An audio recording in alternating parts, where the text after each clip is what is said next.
Get Nasty on a Thursday. It's a Fast Lane on 101 ESPN with Andrew Marsh, Carey Davis, and Jamie Rivers. I'm Anthony Stalter. Cardinals win last night 5-1 over the Athletics. Matthew Liberatore pretty sharp again last night. Racked up a fair amount of strikeouts. Did the left-hander. 7 Ks, 5 1/3 innings, no runs, 4 hits, only 1 walk on 81 pitches. And one of us was in the house last night. It was Jamie Rivers. Yeah. You're in the green seats. Yeah, almost right behind the plate, just a little over. If you're staring at home plate, a little over to the right-hand side. Great seats. Him and 12 of his best friends. Yeah. Great. Everybody at the stadium. Great seats. 13 of them. But yeah, Matthew Liberatore, a lot of the talk leading up to this game was, he's had his max innings. He looks a little bit burnt. Should they shut him down? Oh, no, it's not looking good. All this stuff. Well, he came to play last night. He did. And he really went to work with the slider. Slider was going big time. Anytime he found himself in a situation where he felt like he needed a pitch or needed a strike or a good pitch, he threw the slider. And it was working really well for him. The A's couldn't get any barrel on it, really. So he looked great, and you love to see him go as long as he did. You love to see the strikeouts, especially with all the chatter surrounding the fact that, I don't know, he could be fried and all that stuff. Like, it's nice to see the young man push back a little bit. And, yeah, albeit it's the A's, but the A's have some pretty active bats in that lineup. They're not an all-star team, but they got a couple of guys that can hurt you if you don't pitch it well. Absolutely, yeah. They got a couple of guys that can leave the stadium, and we saw it again last night. I thought he looked good. It's been a bit of a roller coaster season for Matthew Liberatore, but all in all, he has proven that he can be part of this rotation next season. He's proven to be a quality starter for you. He's only 25. We're not talking about somebody that might be 28 and he's a late bloomer. He's 25 years old. We think maybe it's taken him a long time to develop, but the fact remains that we had him spotlighted because of the Randy Rosarina trade. Otherwise, maybe he's right where he needs to be. So he's a starter for next year, CD, and he's one of the only guys that you can write and pen for the rotation. Maybe he will eventually be a better player than Randy Rosarina. I don't know. There's still time left to be seen. The Eagles play tonight. How excited are you guys? Oh no, we're talking baseball. We're talking We're talking about a different bird. We're talking about the Cardinals. We're talking baseball. I got excited. Not to be confused with the most popular bird, which is the robin. Yep. The American robin. The American robin. Yeah. Yeah, you learned that yesterday. Yeah. We all did. We did, yes. It was a good game. Good for them. It's the A's. Good news, fellas. You're only one game under 500. So you got that going for you. 5.5 games out of the wild card. I knew it, eh? 6 teams in front of you. What did I say today? But I asked Carey if he was focused or ticked off. He said focused. I am What focused. did I say? But you didn't ask me what I was focused on. What did I say, Anthony? I heard him say 2 words. And what did I say to you? Bad attitude. I said, what's with the bad attitude? I can tell already that CD's got a bad attitude. Funny? When you work with people or you're around people and you become friends and family, you kind of know their personalities when they are having one of those days or when they're not really feeling it. Jamie did. He pointed it out. He can see it on me. I can see it on him. I can see it on... you were right. We all spotted it. You didn't be honest. I don't care. I don't care. See, there it is. I don't give a damn what the... Congratulations. You beat the A's. The team with no name. No, they had no cities. They don't have a name. They're just the A's. The A's. They got a letter. They're the Athletics, if we're being technical. Yeah, we're being technical. From where? Where are they from? Well, they play in Sacramento. No. They're like the What's the Savannah name? Bananas. They travel. As of right now, they're a team without a home. Okay. Or a time they get a full-time home. So nobody knows where they're from or where they're going or where they're going to be and what their name is other than the Athletics. Took 2 or 3. Hey, Nolan Gorman, he touched Now, seats. there you go. He touched seats last You're night. excited about that. I have something that might brighten Carey's day. Oh. I saw this Jandy STL on X wanted to remind everybody that the Cardinals' record before their 17-game winning streak in 2021 was 71-69. The Cardinals' record now is 70-71. So all the Cardinals need to do is win 17 games in a row, and they will be in the playoffs. I hope that. Now they only need to win 15 games in a row. After winning good. 2 in a row. Hey. Good luck to those guys. Yeah. I always appreciate these records that we throw out. You know, it's like, or other people throw out. Well, if you were to subtract X, Y, and Z, Cardinals would actually 70-1 right now. Yeah. If you just All subtract those other certain- factors. Basically, Like if you got rid of the if you got rid of the 3 losses, starters, yeah, it'd be 3 starters in your 70 rotation. and 0. Yeah.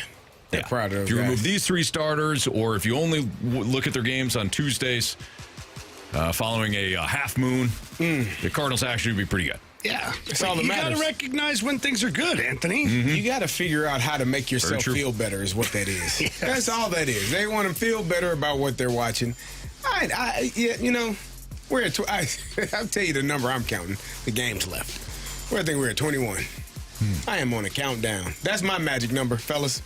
20-1. So Could not care less. Wow, Carey. So, Carey, 5.5 games out, we're saying... How many teams are in front of them, Anthony? Oh, they're not many. 6? No, not 6. 4? Just 3. 3 teams in front of them. Are you sure? Yeah, well, For to the get third to... wild card? Yeah, Yeah. yeah. Well, 2 technically because they're tied with the Diamondbacks. There you go. You guys are- so, only 2 You guys are teams wild. in front of them. Are you not As the interested? youngins say, you guys are wilding. You know? 1, 2, 3. I got 3 teams in front of 4 teams if you count the damn Mets, who are the third wild No, card. the Mets are the third The wild Mets are the card. wild So card. then it's the gotta Giants and pass them. Reds. And then you're tied with the Diamondbacks. You got to get past the Mets to be the third wild card. Am I? No, am I you just have to tie them. I don't think that's You how know, that Carey's. works. I think Carey's right. You got 4 freaking teams. I know, but I love to just see the wheels fall off. You got to get in front of the Mets. Yeah. You can't be behind the Mets and make the wild card. That's the spirit. Let's catch the Mets.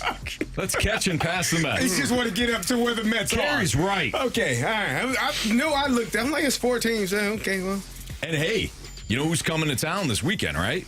Who? The Giants, Yeah. who are in front of you. Okay. So you can make some hay. Now, have the Giants figured some things out recently? Sure.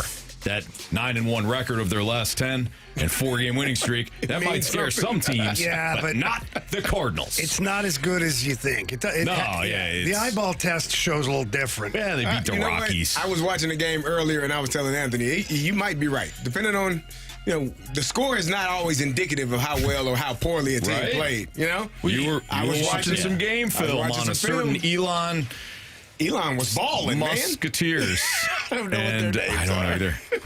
Elon University. What's Somewhere in He's got his own North university Carolina. now? I don't think it's his. Like could be. Is it like the Not Phoenix or something? You know? He's got so knows? much money, all the kids Fires. could go to school for free. I mean, Hey. you're not wrong there. Yeah. Yeah. You looking it up? I don't know what Yeah, they're the Elon's- Phoenix. Are they? Yeah. Elon Phoenix. They were Elon playing Phoenix. their butts off against Duke this past weekend. We're half. Speaking of Duke, we got a text from the Air Comfort Service text line, Long Dong Silver. You think he's in a bad mood now? Talking about Carey. Wait till Monday when Duke rolls Illinois this weekend. MIZ. I don't think it's going to happen. I don't think it's going to happen. You were watching what I was watching. I don't think Illinois. I don't think Duke is that great. Call me crazy, and I think Illinois is Good job by Duke. is actually a pretty legit fringe playoff team this year. I agree. Yeah.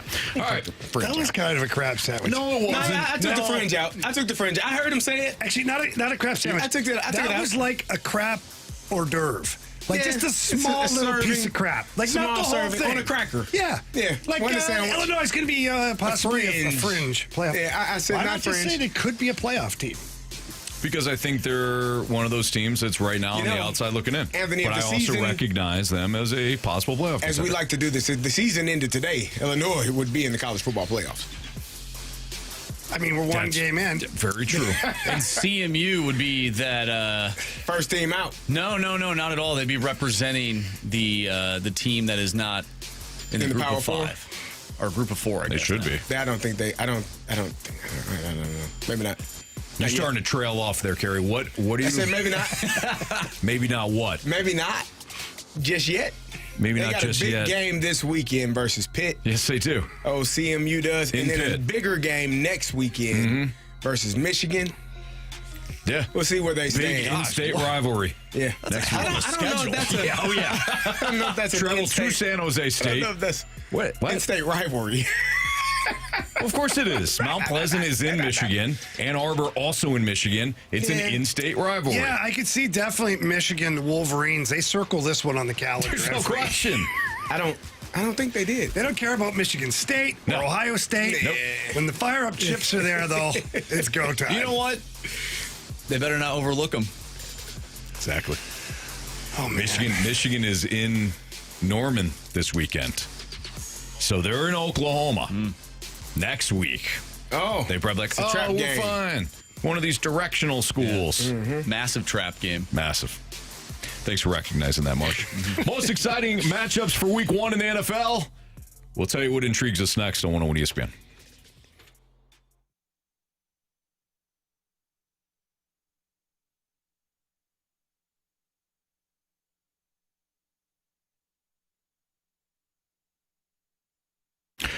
So we've got no more sleeps before week 1 of the NFL season because tonight we've got Eagles and Cowboys, and there's no better place to make your fantasy picks than at Underdog. Underdog, the best spot if you're looking to choose certain players when you're looking to win some money when it comes to stats. You just pick a couple of players tonight between the Eagles and the Cowboys. Choose whether or not they're going to go higher or lower on their stats, like touchdowns, receiving yards, rushing yards. Is completely up to you. And if you get your entries right, you can win up to 5,000 times your cash, and just for playing for as little as $1. So throw a single dollar on a couple of your picks, and if you get them right, you can win some money. For me, I'm looking at the slate right now. I like Jalen Hurts higher than 40.5 rushing yards. I think he takes advantage of a soft Dallas front seven. Going on the other side of things, I think the Cowboys, without much of a running game, they're going to have to put the ball in the air a lot. I like CeeDee Lamb higher than 72.5 receiving yards, and I like Dak higher than 249.5 passing yards. But how you play your card, it's completely up to you. Just download the app today, sign up with my promo code Anthony, so just my first name, to score $50 in bonus funds when you play your first $5. Again, that promo code is Anthony. Millions of fans have already won billions making plays on Underdog. Will you be next? Underdog, make plays, win money. Must be 18 or older in present Missouri. Terms apply. See assets.underdogfantasy.com/web/play and get terms _DFS_.html for details. Concerned with your play, call 1-800-GAMBLER or visit www.ncpgambling.org.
that big pen. NFL Week 1 tonight, Eagles, Cowboys. And we've got it for you right here on 101 ESPN. We got the kickoff at 7:20. We got the pregame at 6. It's banner night for Philadelphia at Lincoln Financial Field. It's the Fast Lane on 101 ESPN with Andrew Marsh, Carey Davis, and Jamie Rivers. I'm Anthony Stalter. Which matchups in Week 1 are most exciting? Not necessarily this one, technically, but at some point when we get to the slate, I think it's going to be pretty fun. Before we do that, though, Jamie, you got a very important announcement, my man. Yeah, today's a big day at the Rivers house. 22 years ago today, we welcomed twin boys. Nice. Ashton and Braden into the world. They are awesome. They're turning into great young men. I'll never forget getting them back. The best part is getting them back from the hospital. And then I left for training camp immediately. So talk about a crap sandwich for Mama and everybody else who stayed behind, but they did a great job, obviously. But today is their actual birthday. We're going to have a big party on Saturday over at the Rivers house, and we're going to celebrate a little bit. But happy birthday to Ashton and Braden. Happy birthday. Happy birthday, of course. Well, happy birthday, of course. I've had an opportunity to meet and talk to them several times. I actually have talked more with Big Hoss. Yeah.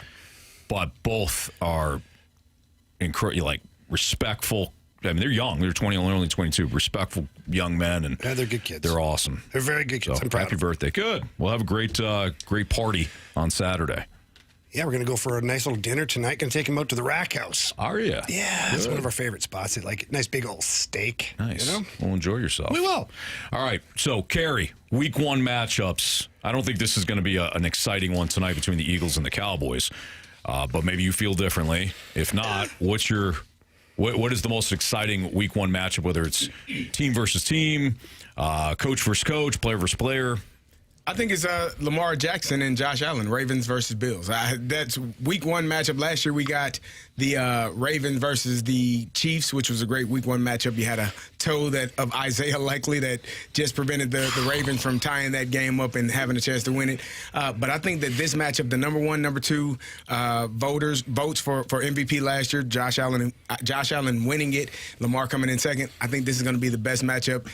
The Baltimore defense, the upgrades that they have made, they have gotten better defensively. That was one of the things early in the season last year. They kind of stunk, and they got better as the year went on. So now you come back, second-year coordinator. You should be ready to roll from the start. So I'm interested to see how that plays out. James Cook missing time in training camp, dealing with a contract issue with Buffalo. How is he revved up and ready to go? It's a lot of things that are that I'm looking forward to for that game. But I think it's going to be a great game. That's my favorite matchup of the weekend. Yeah, I think that's probably all of ours, right? No. Okay. Jamie. Lions and the Packers, baby. That's another good one. That's another heavyweight tilt right there. Because we know the Lions. Listen, you're right. Baltimore and Buffalo is a hell of a game. Mm-hmm. Okay, that could be the AFC Championship game. Who knows, right? Like, it's an amazing game. But I like drama. I like story behind it. And the Lions lost offensive coordinator, defensive coordinator, their center retired. They've got some things going on there. We don't know what the offense is going to look like without Ben Johnson. We know they've put up astronomical numbers over the last couple of years. But now Micah Parsons on the defensive side for the Packers, that just changed the game quite a bit for every other opponent. Jordan Love, what's he going to look like? What version do you get of Jordan Love? Do you get the guy that struggles from time to time throughout the season, or the guy that's lights out and shows you that he's got pure athleticism and he can throw darts out there? Mm-hmm. So for me, that's the game I'm looking at too, because these guys are in direct conflict, too, within their own division. Sure. Not just the conference. Yeah, and I put that on the list as well. Penei Sewell, Michael Parsons, like that matchup from your left tackle, one of the best pass rushers in the league. If Micah is healthy and ready to go, able to go, I know he's supposed to take a shot and all of those things, but I think that's a great matchup as well. Not just the game itself, but that matchup between those two great players, seeing if he can get to the quarterback and seeing if Sewell can keep him from the quarterback should be a good one. For me, I have two of them. One of them is obviously biased, much like Jamie's was. I'm going. Well, I just said it's a big game. I didn't say it was going to win. It's absolutely a big game. I'm going with the Vikings and Bears. Just one, I'm a Vikings fan, so I'm excited to watch it. But two, I think there's two unknowns within that game. Whereas you look at Sunday Night Football with the Bills and Ravens, yes, that will be a great matchup, but it features two knowns, right? We know what those players can do, whereas with the Vikings, solid team. Bears, there's a lot of people saying that this could be a great season for them, but the Vikings have an unknown at quarterback. The Bears, they have an unknown with their new head coach paired with their former first-round draft pick. So I'm excited to see what that looks like. Also, another game that I'm intrigued by is the Steelers and Jets. I don't know what that game will ultimately look like, but I'm excited to watch Aaron Rodgers with the Steelers, for better or for worse. I just want to see it happen. He's good entertainment. Okay, fair enough. I think the most intriguing matchup is the one that CD selected with the Ravens and the Bills. It is. I actually think it's going to be a pretty good defensive battle because both those teams are stout defensively. Yet we always highlight, and for good reason, Lamar Jackson and Josh Allen, two guys that have won either multiple MVPs or Josh Allen winning his first last year. But I think the Ravens and the Bills showcase Sunday Night Football. That one's great. Jamie picked out a really good one as well in the Lions and Packers. The other matchup that is really intriguing to me is tomorrow night in Brazil.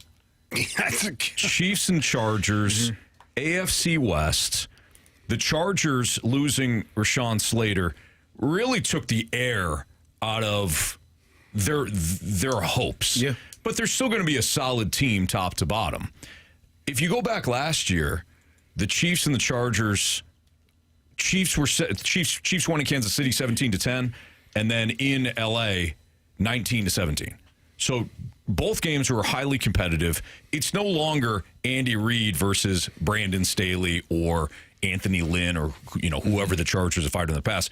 Jim Harbaugh has. Don't forget Giff Smith. And Giff Smith, of course. Definitely on an interim basis. We always forget about poor Giff. Poor guy. I thought he was coach at the Titans. I can't remember. Yeah, who knows? Nobody knows. He doesn't even know. But now you got Jim Harbaugh. So Andy Reid, months of preparation, whether he's coming off the bye or he's got extra time to prepare, typically one of the best in the league. But to counter with Jim Harbaugh and a solid quarterback in Justin Herbert, I'm interested to see what happens tomorrow night, especially neutral ground. See, I'm really not excited about that game. Like, I'm excited football's back, but for some reason, I find the Chargers to be a boring team. I think it's the way that Harbaugh runs the ball. Well, it's run, it's solid. I think you'd like that. He is a souped up.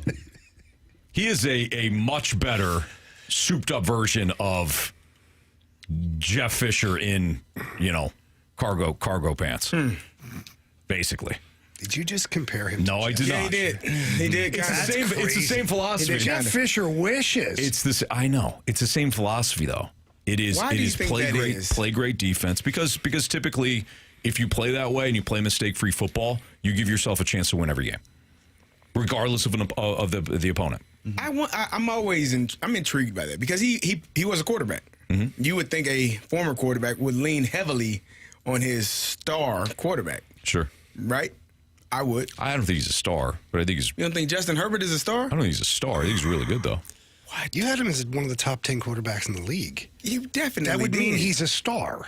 Really? I think so. I'm pretty sure he's think he had dating him like Madison 7 or Beers. 8. So Yeah. if you're all right. dating like, And if you have hair like that, Yeah. and I'm blue so eyes sick of the star in conversation. California, Yes, they're all stars. he's a Los Angeles star. Actually, that'd be actually he's not. They're all that's stars. a tough market. That is a tough market. You're right.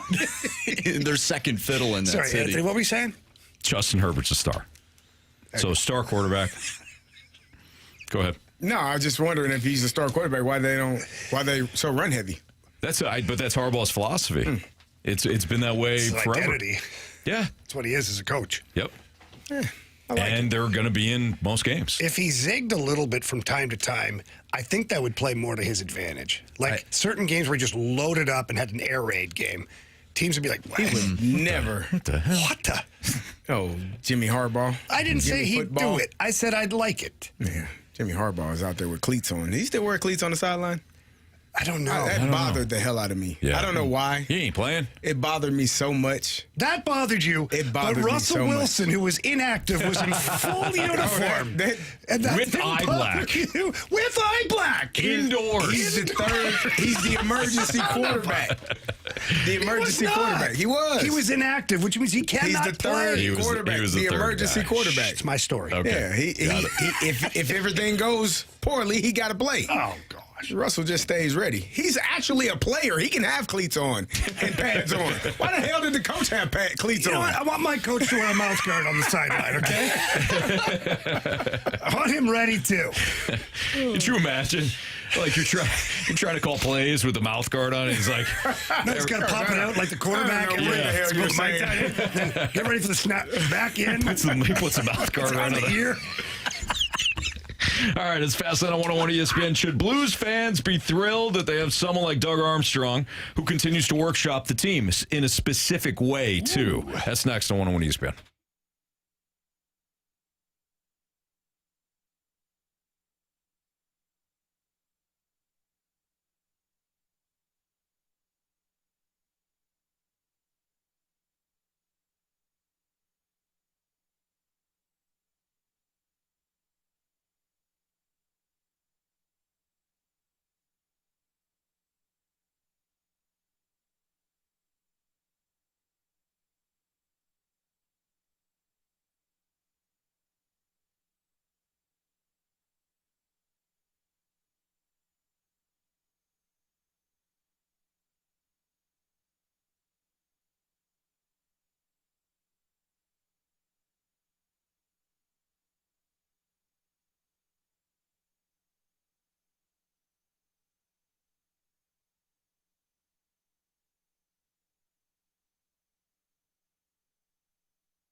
101 ESPN Sports Center. I'm Andrew Marsh. It's time for a Sports Center update driven by Johnny Londoff Chevrolet and Johnny Londoff Autoplex. The Cardinals defeat the Athletics last night by a final score of 5-1. They have the night off, which means we get to watch the NFL. With no Cardinals games on tonight, the NFL kicks off their season with the Eagles and Cowboys, and you can listen to that game right here on 101 ESPN. Pregame starts at 6. Kickoff is at 7:20. Should Blues fans be thrilled that they have someone like Doug Armstrong who continues to workshop the team? We'll talk about that next right here in the Fast Lane. I'm Andrew Marsh, and the Sports Center update is driven by Johnny Londoff Chevrolet and Johnny Londoff Autoplex. See them at londoff.com. Chevy, together we drive. Are you kidding me?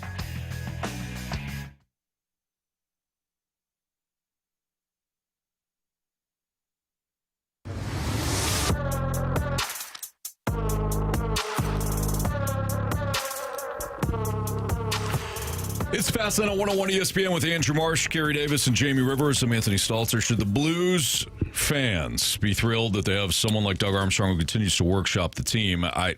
Absolutely. But to get more specific with this question, when we talk about workshopping the team, it's really the defense right now. It's the defensive core. So where would this team be without Broberg? Where would this team be without Fowler? And now, hopefully, because we don't really know what he's going to be with the Blues yet, but if you give up somebody like Zach Bolduc, you're bringing in a player that you think is going to make an impact, and that's in Logan Mailloux. So where would this team be without those guys, and how savvy is Doug Armstrong? Well, he's really savvy because let's go back to, I forget what year it was. Doesn't matter now. A number of years ago when the Blues had arguably the best defensive core in the NHL. In 2019, the 6-7 players that they had there, although the only real star of the show was Alex Pietrangelo, Jay Bouwmeester, Colton Parayko, Joel Edmondson, Bortuzzo, Gunnarsson. Like, they had a pretty good group. Vince Dunn as well.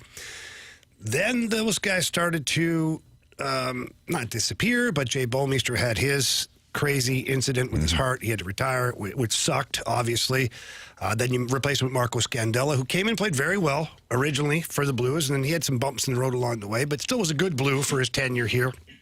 But then when Alex Pietrangelo walked, things started to slide a little bit. You had gone and traded for Justin Falk, and you thought he would be the stopgap for that particular spot. Didn't quite work out that way. Now, I think Justin Falk has been good for the Blues. I'm not going to say very good or great. I think he's been good.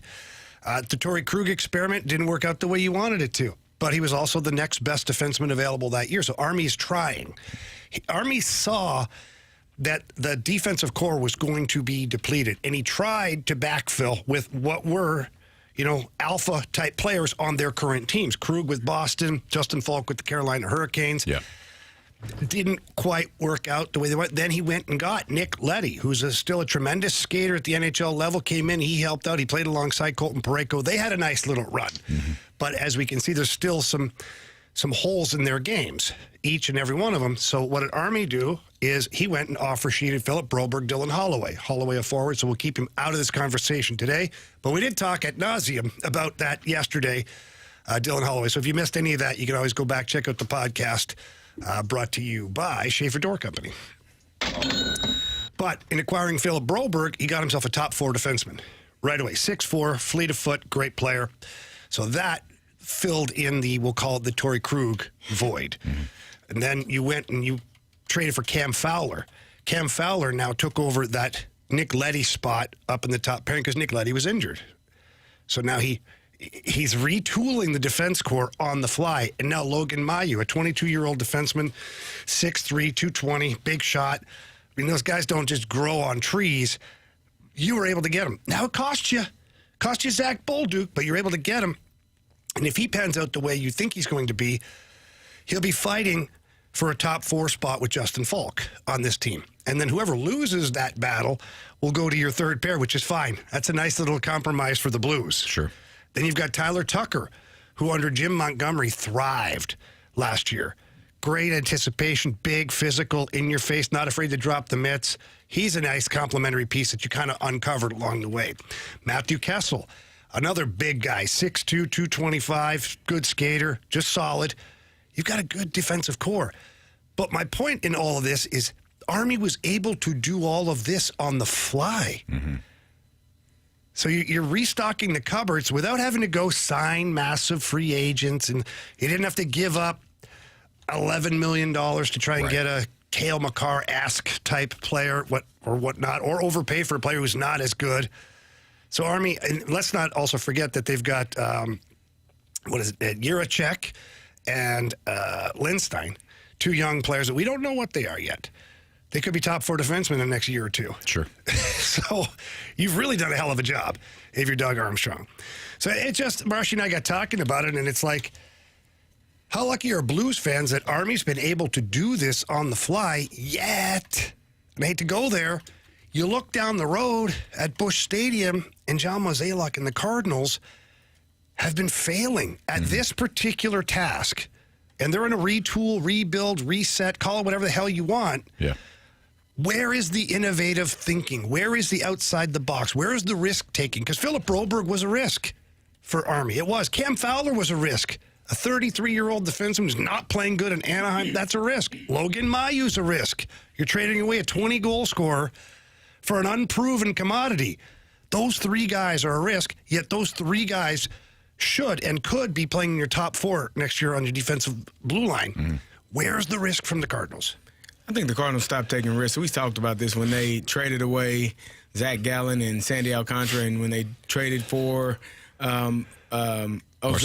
Like those were risks that didn't pan out in the way that I'm sure Mozeliak hoped it would, and I'm sure that the fan base, and I do believe to a degree, there was a level of like being shell-shocked of not wanting to make the same mistake or make any mistake, so you play it safe. You don't do anything because rather than go out and take a shot, which could work in your favor or it could blow up in your face, you just don't do much of anything because you don't want to have to face that risk of it not working in the way that it didn't with the Ozuna trade.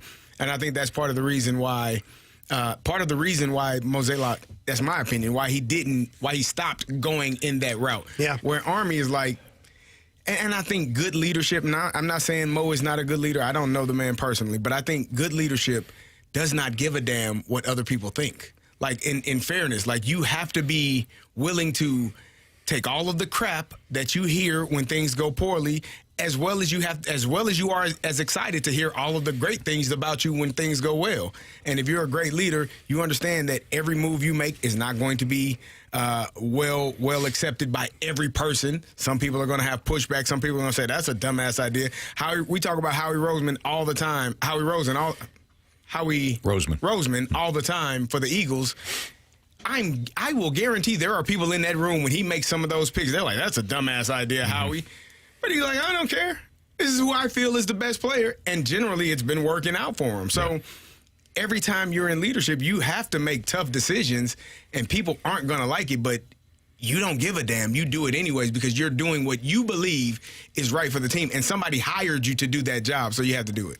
To your point about Howie Roseman, I believe this is somewhat of an unwritten rule when a player is not released, but if he's injured and he doesn't make the 53, like a practice squad guy, you typically don't go after those dudes. Mm-hmm. Like, it's an unwritten rule in the NFL. Howie Roseman went out and got the rookie center, I believe, from the Rams, just stole him away. Mm-hmm. It's like an unwritten rule. But that guy, he's injured. They didn't find room for him. Right. But he's a hell of a player. That's being creative. So, again, a couple of texts that I'd like to address here because they actually play perfect into what we're talking about. From the 618 said, it's been at least 4 years for the Blues. Is this really considered to be on the fly? It hasn't been 4 years. The year they tore it down with Tarasenko, O'Reilly, Barbashev, all those trades was only 3 years ago. Mm-hmm. And, yeah, it's on the fly because anytime you're making moves following a teardown like that, everything's on the fly. It's fluid because you don't know what you're getting. That's when you had to go get Krug. You had to go get this. You had to go get Letty. You had to go get, Army's continuously moving the pieces around. So, yes, it's on the fly. And then the second one I wanted to address is from the 870 says, so, Jamie, what you're telling the fans is you got a guy in the third line of defense that makes almost $7 million a year. You got another guy who's not even playing but still getting paid almost $7 a year. How in the hell is that good for what Armstrong did? Please explain. you're proving my point, is even if you don't like those moves, Army's continuing to grab players. So if you don't like Justin Falk, he's making $7 million on your third pair, which, by the way, he's not on the third pair yet. He's still a top 4 defenseman. But even if he is, you have Logan Mailloux now, and Justin Falk's contract expires in another year or two. Like, you're continuously moving. Torrey Krug, he's making $7 million. You're right, he's not playing. He's hurt. But now that LTIR money goes to the good, so the Army's using it in a different way. Like, Army has failed many times. Letting Petro walk was a mistake. There's other trades that he made that were mistakes, signings that he made that didn't work out. Right. But he's continuously back at the desk going to work to try and figure out how to correct the problem that he's created or how to correct the problem that the team has overall. Yeah, I wouldn't get. Sometimes I think fans feel as though that every GM or decision maker should be perfect. Every move should be perfect. At least they present it that way when they say things like, hey, here's all the mistakes that he has made. No GM is going to be perfect. Howie Roseman, going back to that example, and he's the Eagles general manager. Howie Roseman in 2020. I know where you're going. He drafted a receiver. Which receiver did he draft? Jalen Reagor. Jalen Reagor. What receiver was drafted immediately after him? Justin Jefferson. There you go. Sometimes you make mistakes. Sometimes you do. I'm debuting a new Justin Jefferson shirt on Monday, by the way. I like that. A year later, he selected Devontae Smith in the first round. Mm-hmm. You're going to make mistakes. Yeah. But if the goal is to win, then you keep making moves, whether you have cap space or not, whether you have a budget or not.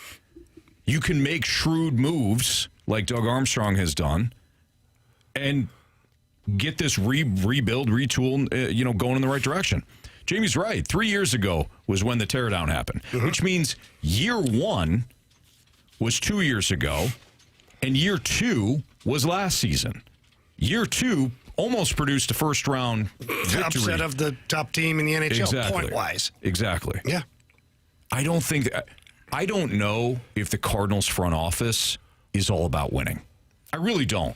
They may say they're all about winning, but what they tell the fan base, whether literally tell the fan base or with their moves, they're suggesting that they want to be profitable. They want to be a profitable organization. And as an owner of a business or a team, you have every right to be profitable. Nobody gets into buying a sports franchise to not be profitable. But is the goal to win? Does every move that Mo makes and has made over the last couple of years? It's more like the goal is to try to not lose rather than to try to win. I got one more I'd like to respond. 618 countered back again, said, unlike the Blues, the Cardinals are trapped by their contracts and can't tear down. I'm going to push back just for a second because Brandon Saad had a full no-trade clause. Army waived him, said, I'm going to send you to play in the American Hockey League. What did Brandon Saad think of that? Oh, I'd rather just cancel my contract. Thank you. We'll do that then. So the Blues got out of that contract. Nick Leddy has a full no-trade clause. Or he had certain teams that were on his no-trade. San Jose was one of them. Army said, hey, would you take a trade to San Jose? Nick Leddy says, I'm not going to San Jose. Army said, that's fine. We're going to waive you. By the way, San Jose has second choice in the waiver draft. Son of a bitch. Enjoy California. Yeah. So where there's a will, there's a way. And Army has never bought out a player yet, but he's not afraid to take other paths to get to where he needs to be. So John Mozeliak could do the same. Could have DFA'd. I know there's money involved and it's different. I don't understand all the inner goings on of baseball contracts and things like that. But I just know that if you're tired of a player and you want to move on, there is a way. There's always a way. Well, Army, to your point, Jamie, Army has urgency. Where's the urgency when it came to Eric Fetty or Ryan Helsley or moving some of these other guys? Paul Goldschmidt. Now, I know Goldie had a no-trade clause, so maybe he would have nixed it, and it's a moot point. Yeah. But I had said 3 years ago that you should this is heading in the wrong direction. Who are the players right now that you can move that are under contract and that you can get something significant out of it? Carey suggested the same thing with Ryan Helsley a year ago. Not this season, a year ago. There's been no urgency. It is, I'll wait.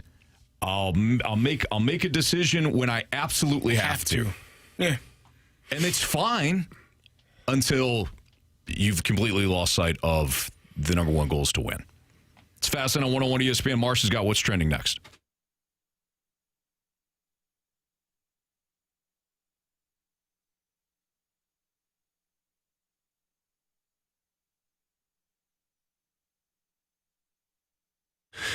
All right, gentlemen, listen up. Women, too. Ladies, too, listen up, because Mentality is not just for men. They do all sorts of hormone replacement therapy. For guys, if you're feeling slow, sluggish, just not yourself, of course, there's the testosterone replacement available there at Mentality. And there's also semaglutide treatment if you're trying to shed a few pounds for you ladies. And sometimes you ladies, the hormones are out of whack as well. Well, I've got a perfect suggestion for you, for anybody who's out there. Head over to the Mentality Chesterfield location this Saturday. They're having a little bit of a health fair. That's from 9 a.m. to 2 p.m. You sit there and you talk to some of the board-certified physicians, everybody who's there on staff. They got free labs available, free in-body scans, and again, free health consultation. Anthony, no reason not for everybody to take advantage of this. Not only that, they got giveaways, too. I think they got different, they think they got Cardinals and Blues tickets to give away. They've got certain... Anthony Stalter pictures. I don't know if you got that, but you know what? We'll get you one if you head down to Chesterfield. Not that anybody wants that. But Mentality, in all seriousness, Mentality has changed Jamie and I for the better. We feel great. We have that energy. Worked out today. Felt great. Felt great afterwards. And you know how you feel when you're at your best, and you know how you feel when you're not. And if you've tried to make changes to, I don't know, your diet or your sleep habits or maybe supplementation, it just hasn't worked, then try Mentality. Because Mentality, the program, has helped for us. It increases the testosterone. They concentrate on the free testosterone levels, the ones that most doctors miss, and all of a sudden, things start to fall into place for you. You can visit mentalityhealth.com/radio right now to book your appointment, or just head out into Chesterfield or South County and tell them Jamie and Anthony sent you in there. It's Mentality.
I think John Elway was a generational talent. I think Patrick Mahomes is a generational talent. I don't think Tom Brady, I don't think Drew Brees, I don't think Peyton Manning are generational talents. I think Andrew Luck ended up being a generational talent. I don't think there's a ton of them out there. But so then what? Then how does one, in your eyes, be a generational talent? What are the hot topics in the sports world? What in the wide world of sports is going on here? It's time to find out with What's Trending, brought to you by Elite Comfort Experts. Heating and cooling with no gimmicks, just guarantees. EliteComfortExperts.com.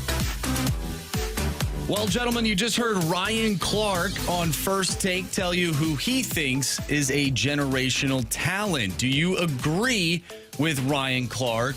And what do you consider to be a generational talent?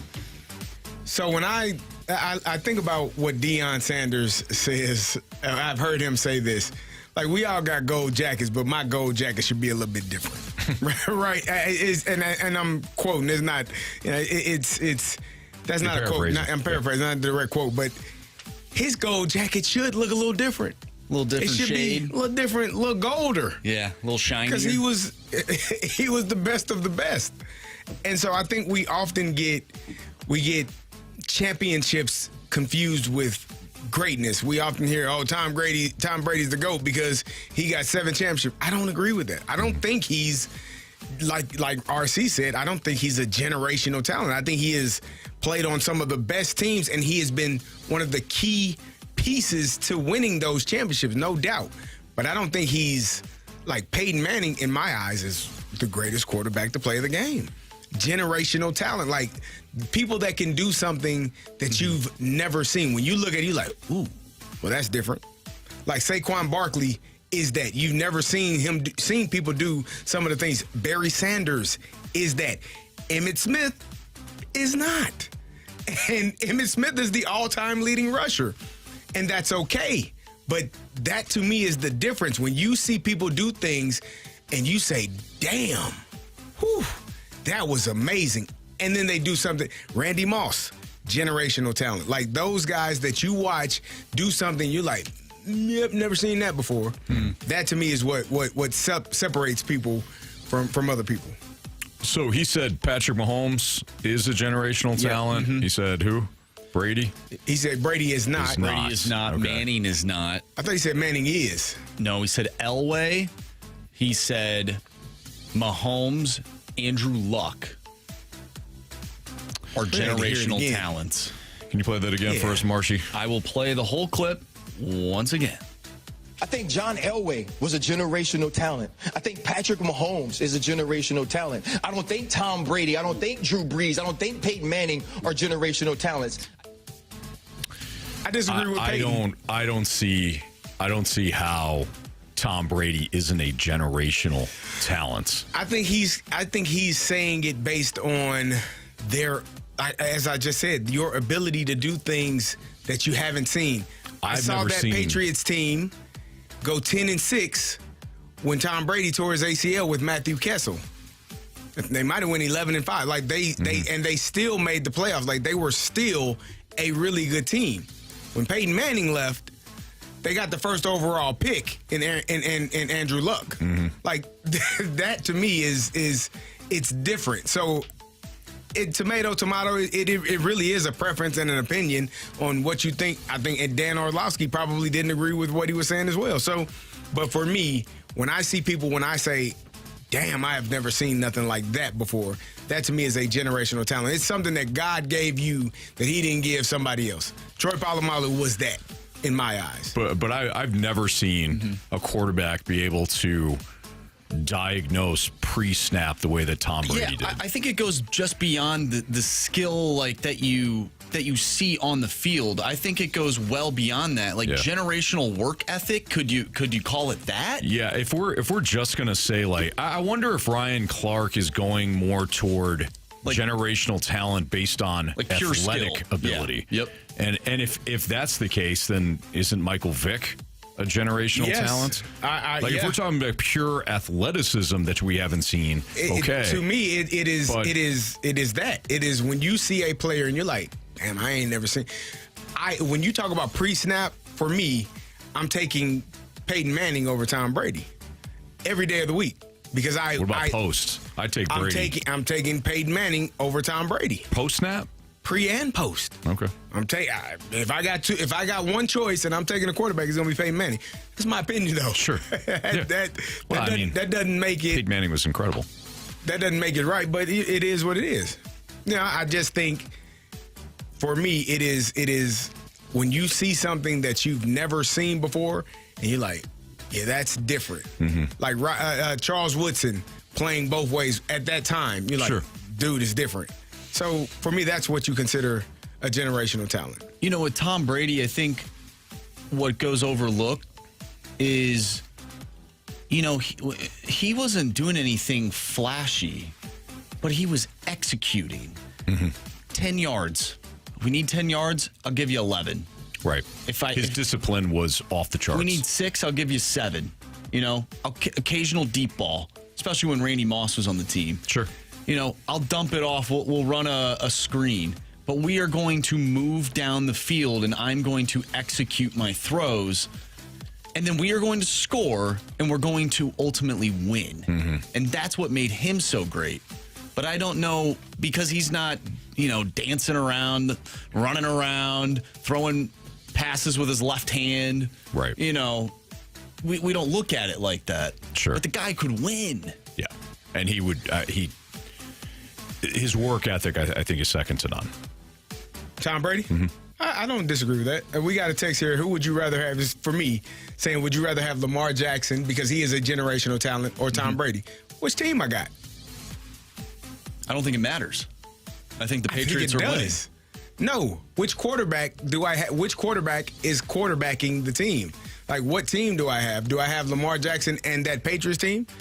Or do I have Tom Brady? And like, if I get Lamar Jackson with that Patriots team, I'm taking Lamar Jackson. Because I don't think it matters, because the damn team is good. The team is what wins the championships. It's not a singular player that wins a championship. I feel like both teams basketball. are good, though. Baltimore ain't won a championship yet. Well, that's because they didn't have a Tom Brady. That's because not why. I don't think Lamar Jackson has that Tom Brady in him. I don't think that's why.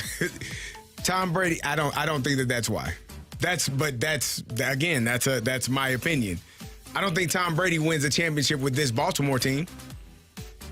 I don't think Tom Brady wins with any of the couple of teams that the few teams that he's had over the past few years. I don't think Tom Brady wins a championship.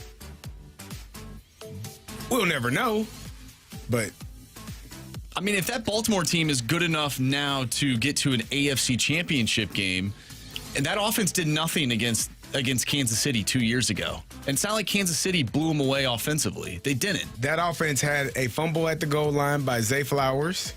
Last year, that offense had a drop pass by Mark Andrews at the goal line for a touchdown. So, again, it's not – we can blame Lamar for a ton of things. He also had a fumble, I think, 2 years ago in that AFC Championship game. He didn't play, but they also didn't run the ball. Mm-hmm. They ran the ball 7 times the entire damn game. And he had 6 of them. They ran it 7 times by running backs, and I think he had 6 carries on his own. Like, that's not a recipe for success. Yeah.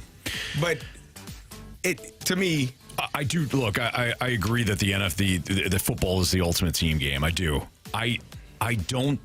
If you go back and maybe if I really dove into this, it'd be different. I don't think the Patriots, outside of the 2007 team, ever had the best roster. The 2000, I think I would probably disagree with that because their quarterback didn't take all of the money. So they had their defense was always, in my opinion, top tier defenses. It was very good, but you had quarterbacks playing wide receiver. You had. That was one year, and that was in 2003. That was Troy Brown. No, Julian Edelman I was talking about. Oh, I thought you were talking about Troy Brown. No, Wes Welker, slot receiver. The way that I think that at some point you do have to say the wins matter when it comes to quarterbacks and the ability to when everything is on the table, their team wins, and Brady won repeatedly. And I would say this, if it solely mattered how well a quarterback played, then when Tom Brady threw for 500 yards, why did they lose a Super Bowl?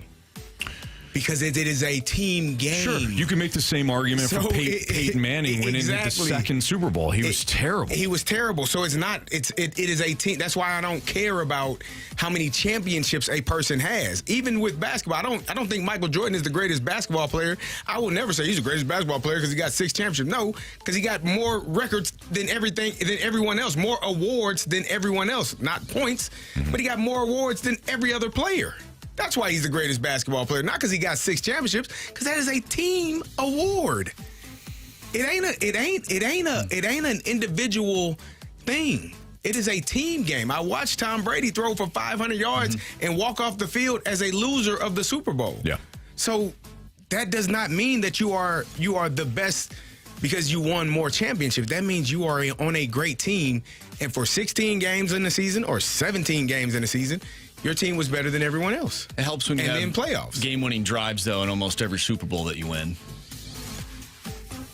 I agree. I see both sides. I mean, that team went 17-1, 19-1, and lost. Yeah, because that guy had damn fluke. He had bubble gum on his helmet. It's fascinating on 101 ESPN. We're going to do our 2025 NFC predictions next on 101 ESPN.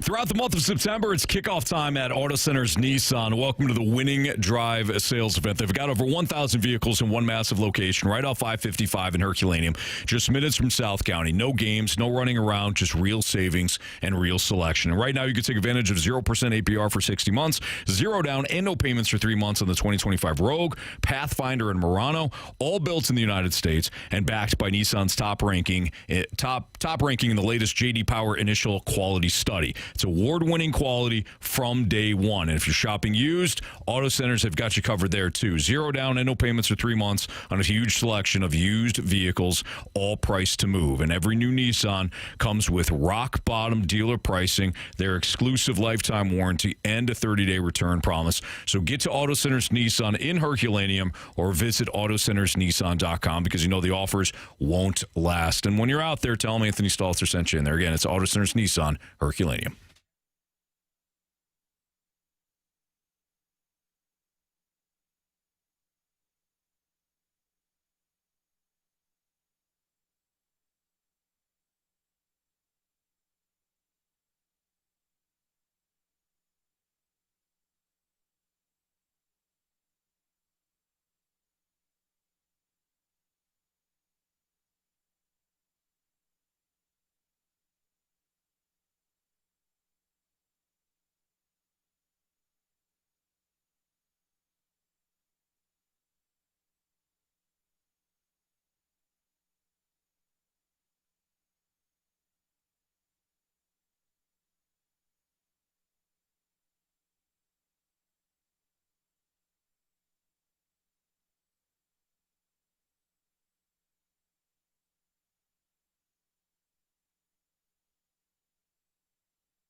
Fast on 101 ESPN 311. Your time check is brought to you by Clarkson Jewelers, an officially licensed Rolex jeweler, with Andrew Marsh, Carey Davis, and Jamie Rivers. I'm Anthony Stalter. We're calling a Peyton Manning audible.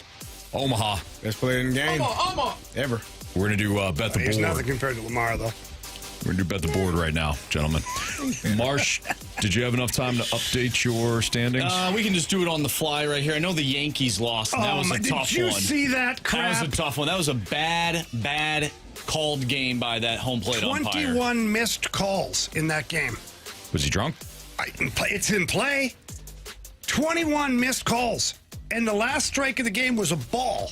And the Yankees had guys on the bags, too. And he called it a strike. Well, sorry to hear that. Yeah, me too. Oh, whatever. You guys don't care. You just want my failure. Anthony, man, 5 runs in the first inning. You had it, right out of the gate. Yeah. He needed 2.5, over 2.5. Oh, yeah. I had the Brewers over 2.5 runs in the first 5 innings. They scored 5 in the first. So that was an easy one. They're not all easy. That one happened to be easy. So everyone has 1 point except for me. So however you want to divvy it up, or Jamie could go, Carey could go first. It doesn't matter. Well, Jamie won last month, so he still has honors, correct? So that would be correct. All right, go ahead. I got Carey's Dodgers today on the money line, minus 115. It's a head-to-head with Blake Snell and Paul Skeens. All right, so is Go Carey? ahead. I'm still. We're tied, right? Carey is up. Oh, hell. Come on, Carey, you got to find a 1.5 somewhere. I'm trying. I'm searching, man. This is what happened when you spring it on me very quickly. I wasn't ready. What? You just sprung it All right, on you want me to go? Yeah, No, there you give me go. Jackson Churio, 1.5 hits, runs, RBI. It's a live bet over. It's at minus 145. Do you need to check? Jackson Churio over 1.5. I'll confirm it. All right. It's confirmed. Probably AI. You see it? Photoshop. Football not happening tonight? What's going on? I couldn't agree. I got rushed. I couldn't agree. I got rushed. couldn't agree more. happening? I got rushed. I couldn't like agree the more. Dodgers. See, screw you, Marshy. I don't know what to. 4 months in a row, pal. You want to talk? Hey, Marsh. I should. I got rushed. Marsh. What? Give me the Eagles in an absolute massacre tonight. Minus 8.5. Eagles minus 8.5. What? No, we talked about that. What do you mean, what? Ow, wow, Anthony. You don't like it at all? I didn't say I don't like it. That's a big spread. Yes, it is. I know you like the big spread, but Well, I mean, we like different things. We got pizza and yeah. wings. This is the and- betting That's spread. what he's Like talking the about. big spread. Oh, point spread. Got it. Like 8.5's big, Anthony. Solid. All right, I am looking at the game tonight. Give me CeeDee Lamb, 7+ receptions tonight. CeeDee Lamb, 7.5 receptions. Wow. All right, well, that is Bet the Board. Now we'll get into the 2025 NFC predictions here in the Fast Lane on 101 ESPN.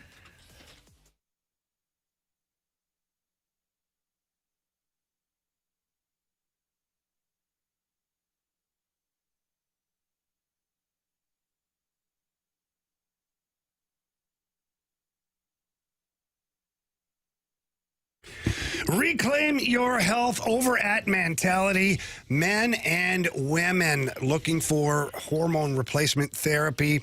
If you're not feeling like yourself, or maybe you've got some weight that you cannot lose and you're looking for some help, all of that stuff, head over to Mentality. They got an unbelievable staff over there, and they've got a great event happening Saturday, September 6th from 9 a.m. to 2 p.m. They're going to be having this event at their Chesterfield location, super easy to find. They'll all be there answering questions. Going to be free labs, free in-body scans, free health consultation. And Anthony, as we know, the staff there is super helpful, great to work with, and all they care about is you feeling better. Yeah, the staff is outstanding. Jamie's right. And in fact, when you go down there to Chesterfield, the Chesterfield location of Mentality this weekend on Saturday, like Jamie was just mentioning, they've got a great event going on. They've got giveaways, ticket giveaways to various events. I think they got Cardinals tickets and Blues tickets, and they got some other stuff that's going on. They want to make sure that people go down there to get their labs done, because if you are feeling run down constantly, you don't have to settle for it. if you have low energy, you get tired, you get weight gain, you're snapping at people. Jamie and I have been there. Oh, yeah. And it's changed for us. Mentality, the people are fantastic. It's a local clinic, 2 different locations, one in Chesterfield, which, again, go head down there this Saturday. No better time to check out Mentality than on Saturday, or in South County. And tell them how you're feeling. They'll get you on a program, they'll up your testosterone, and you'll feel fantastic. MentalityHealth.com/radio is where you can book an appointment if you want more information, or, again, just head down to the 2 locations. It's Mentality.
Time for our NFC predictions. So we got the Eagles and Cowboys tonight. And don't forget, we have the coverage for you right here on 101 ESPN. 6 o'clock is the pregame. Kickoff will be at 7:20 from Lincoln Financial Field. Again, Eagles and Cowboys right here on 101 ESPN. Our NFC predictions, and we might as well start off in the NFC East. Jamie, who is your NFC East winner and why? Well, I'm going to step outside the box here. New York Giants. Yeah, I see some good stuff coming out of Jackson Dart. No, we're going to Philadelphia Eagles. They're going to run away with the division. I think the Commanders are going to have a good season. I don't know if the Commanders even have as good a season as they had last year, but I think they'll end up second. So Eagles to win this one for me. Oh, Eagles. I don't even think we need to. I don't even know if we can discuss talk the weekend. about this. I mean, I know maybe we need to fill some time, but I think other divisions will have more interesting discussions. The Eagles are clear, far and away the best. I can't believe you guys are disrespecting Dallas like this. Yeah, Dallas disrespected them damn selves. Their damn selves. Them damn selves. It's your story. Themselves. Them dams. It's got to be your themselves. But you wanted to add I want to say them damn selves, but that didn't sound right. So they disrespected themselves. Damn it. There you go. You got it in there, Nailed buddy. it. Yep. All right. Well, Marsh, you're on Philly too, I imagine? Yeah, I'm going with the Eagles. I think Washington takes a step back, small step back this year. I do. I'm with Jamie. I think they take a step back. A lot of close games last year. They did make the run to the NFC Championship Bears game. gave them. The Bears literally gave them a game. At least one of them did. Yeah. A couple of really close games at the end in December that turned the tide for them. Great season. Don't get me wrong. They're going to be exciting. They're going to be fun. But I don't think it's going to be a next step type thing. So that NFC East is going to be pretty weak. Dallas, the Giants. If Washington does take a step back, maybe they're only a 8 or 9 win team this year. Philadelphia rolls. All right, the NFC North. I think it's appropriate that Marsh starts off the NFC North conversation. I have the Packers winning this division. I hate to say it, but I think the Packers adding Micah Parsons. I think Jordan Love takes another step forward. They have some wide receivers now that people know the names of. And you also have Josh Jacobs in the backfield. I think the Packers win the division this year. Carey? I agree with Marshy. I got the Packers as well. I don't know if he really believes that the Packers are going to win or if that's the thing we do here. I said last year that they would be good. Yeah, I think the Packers are going to surprise some people. I think, just like you think the Commanders will take a step back, I think the Lions will probably take a step back. That's rude, Jamie. I think the Lions will take. You gave me. Number one, Carey. I think the Lions will take a step back because they lost both their coordinators. So the Packers, for me, the addition of Micah Parsons, I felt this way even before they added him. With the addition of Micah Parsons, I feel like this team is going to take off. Yeah, they don't have the OC and the DC that they had in years past, but they do have Aiden Hutchinson back in the lineup, and he's healthy. And they won the division last year basically without him. I think the Lions win this one again. I think the Packers and the Lions, I think it's a heavyweight championship tilt in this division. I just think the Lions are still in that championship window. Micah Parsons does change a lot of things for the Packers, but we'll see, ultimately how that works out for the entire year. And Jordan Love, if he does take those steps forward, if he continues to get better. I still, whether I'm blinded by this or I've got the blue glasses on here, the Lions blue glasses, I still think they take the division. I'm on the Packers. I actually liked the Packers before. Screw you too. Thank you. Before the Micah Parsons trade, I think Matt LaFleur is a underrated coach. If Jordan Love can stay healthy, all he has to do is really play like he did in the first half of the season. After he came back from injury, and they're gonna be good. I think top to bottom, I like the roster. I think the Packers win this division. So I'm with you guys. All right, the NFC South, Marsh, Tampa Bay. Ooh. I'm not making this same mistake that I did last year of putting Atlanta as the number one team. No offense. No, I don't believe So I'm going with Tampa Bay. No offense taken. I'm on the Tampa train too. Baker Mayfield has really kind of changed my opinion of him overall, and he's been able to move that ball around well with the team that the Buccaneers have put in place. I think this might be the last year that the Bucs are kind of able to do what they're doing. Some of those guys are getting a little bit older and whatnot, but I still think they take the division because it's just so wide open. Carey? I got the Falcons. I think they have done a great job bringing in all the draft picks that they've had over the last couple of years. Obviously, drafting Michael Penix Jr. this past season. I think he's going to be a really good football player. I have no other reason to believe that he won't be because he's shown it at every stop he had in college and did a fantastic job. I think he's got weapons around him, a plethora of them. So I think that the Falcons are going to be the team that wins that NFC South. I think Tampa's still the team to be in the division. They continuously win that thing. I mean, I think, 4 or 5 years in a row they've won it. Baker Mayfield has steadied the ship there. Their roster, their offense, I think, is going to be excellent. They lose another coordinator in Liam Cohen, so we'll see if they can hit 3 years in a row, because it was Dave Canales, who's now the Panthers head coach.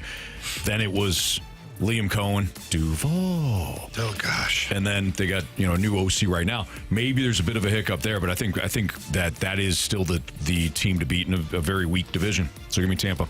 All right, NFC West division winner, Carey. Arizona Cardinals. Okay. Ooh. Yeah. I don't know the health of Christian McCaffrey. They obviously went out and brought in Brian Robinson because there's potentially some issues there. He missed some time last year. You lost Deebo Samuel. You don't have Brandon Ayuk back healthy completely. You still got some issues with Juwan Jennings. He's dealing with some injuries and contract issues. I think that got resolved. But I don't trust the 49ers and you lost some defensive players as well. I don't trust the 49ers as much as I have in years past.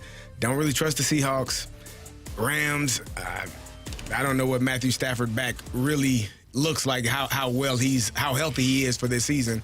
I think this is finally a year where Kyler Murray and those guys can sneak up on some people and win that division. I'm going to go with the 49ers. All the if that Carey brought up are very true. All of that's very true. I'm going to say one more thing. If all those things do line up, this is a team that can win this division. Brock Purdy, he's just steady Eddie under center. He doesn't make a lot of terrible mistakes. Protects the ball pretty well. Yeah, they're going to miss a few guys for sure in Deebo Samuel and Brandon Ayuk, depending on how that works out with him health-wise. But if McCaffrey is back, that does solve a lot of the riddle for you. I got the Niners. Marsh?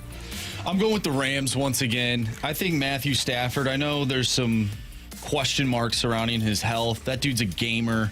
I think they'll figure it out. They get rid of Cooper Kupp, but they bring in Devontae Adams. You have Adams and Puka Nacua. I like that defense. I think it started to show us that they could have towards the end of the season, they have some dudes on that defense. So I think they end up winning the division. I said a couple months ago, whenever we did our NFC West breakdown, that I was leaning more San Francisco. But the more I think about it, the more I put my trust in Christian McCaffrey. He always seems to let you down.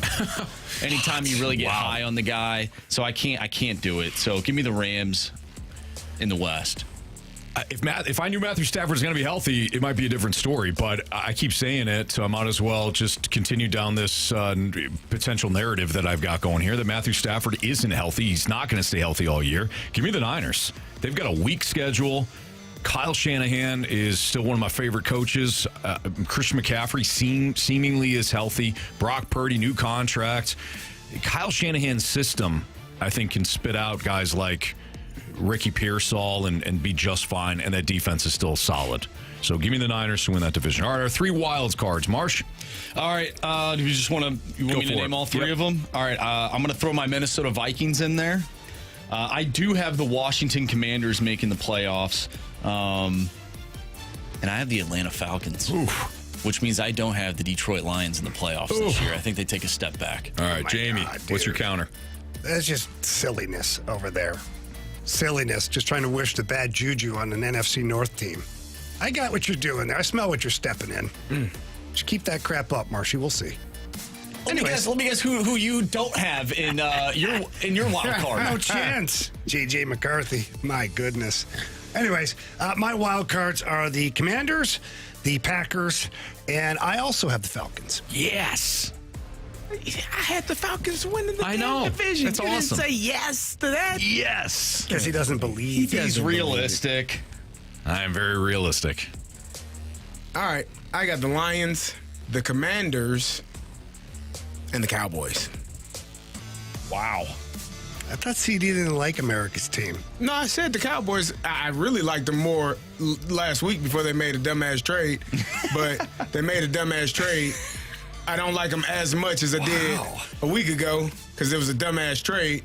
But I still think Dak Prescott is going to throw for a lot of yards. CeeDee Lamb and George Pickens. I don't know who's running the ball, Jamie, so don't ask. So quit asking. Is Zeke back? Nah, nope. Nope, he's not. He is not back. While I have Green Bay winning the division, I think the presumed death of Jamie's Lions is a bit overboard. Give me the Lions to secure one of the wild cards. I also like Marsh's Vikings, who won 14 games a year ago with Sam Darnold under center.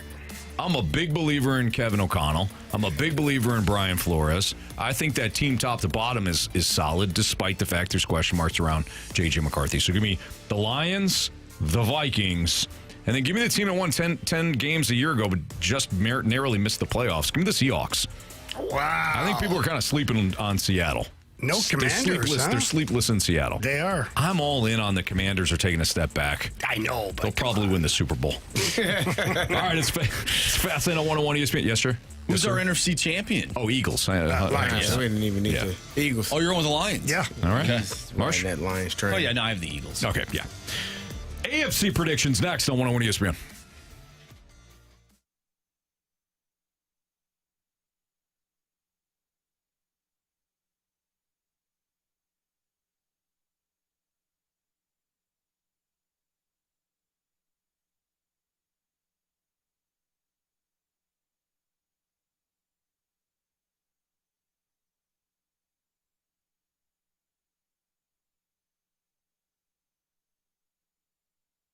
NFL season kicks off tonight in Philadelphia. You got the Cowboys, you got the Eagles, and with football being back, boy, Underdog is the best place to select your entries, win money all season long, and you know you can play right here in Missouri. I'll give you an opportunity to get some bonus funds here in a second with a keyword, but playing at Underdog, it's super easy. You choose a couple of players to go higher or lower on their stats. So tonight's game, for example, I've handed out a couple of different ones. I said Jalen Hurts and CeeDee Lamb and Dak Prescott. Let's build a different one, though. How about A.J. Brown to go higher than 4.5 receptions tonight at Underdog? I also like Jake Elliott, the kicker, to go higher than 1.5 field goals made. And why don't we give George Pickens some love? George Pickens will go higher than 22.5 on his longest reception. So if those picks hit, depending on how much you're playing, you could play for as little as $1. In fact, you could, if you get your entries right, you could win up to 5,000 times your cash. Now, here's your bonus funds. Download the app today. Sign up with my promo code Anthony to score $50 in bonus funds at Underdog. Again, when you play your first $5 and use that promo code, my first name, Anthony. Millions of fans have already won billions making plays on Underdog. Will you be next? Underdog, make plays, win money. Must be 18 or older and present in Missouri. Terms apply. See assets.underdogfantasy.com/web/play and get terms _DFS_.html for details. Concerned with your play, call 1-800-GAMBLER or visit www.ncpgambling.org.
101 ESPN Sports Center. I'm Andrew Marsh. It's time for a Sports Center update brought to you by Saliga Heating and Cooling. The Cardinals defeat the Athletics last night by a final score of 5-1. They are off tonight. However, tonight we do have the start of the NFL season. Eagles-Cowboys. You can listen to that game right here on 101 ESPN. Pregame starts at 6. Kickoff is at 7:20. We just did our 2025 NFC predictions. We will continue with our predictions with the AFC. That's next right here in the Fast Lane. I'm Andrew Marsh, and the Sports Center update is brought to you by Saliga Heating and Cooling, a Daikin heating and air conditioning dealer.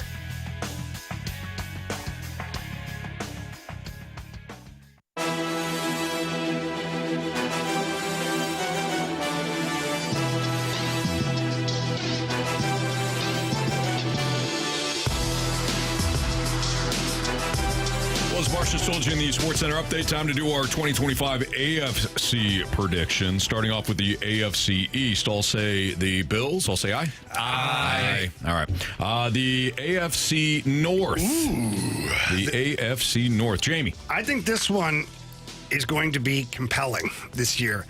On the surface, Ravens should just win the division. But if the Bengals play up to potential and just get a little bit of help from the defense, Joe Burrow has proven that he can win football games, a lot of them, even with a substandard defense. And actually at times without a really good offensive line either. He got to the Super Bowl without a good offensive line. I think it's the Ravens, though, this year. Again, I think the Bengals are right there, but I just don't trust them. I think it's the Ravens. Carey, this is your division. I'm going to go with Baltimore as well. I think they are the best team in that division right now. They are stacked on both sides of the ball. I don't know what the kicking game is going to look like. It'll be a little bit different than what it's looked like over the past 20 years, feels like. But I think the Ravens are the best team in the division right now. Yeah, it's the Ravens for me, too. Yep, same. Versatility. I love their defense. Love Lamar Jackson. They all got it going last year offensively, especially in the regular season. So Baltimore for me as well. The AFC South. Jamie. Well, on the surface, I feel like it should easily be the Texans, right? Because you think, but I didn't really like what I saw out of them a lot last year. Just C.J. Stroud took a few steps backwards. It didn't look quite the same as it did before. I got Jacksonville winning it this year.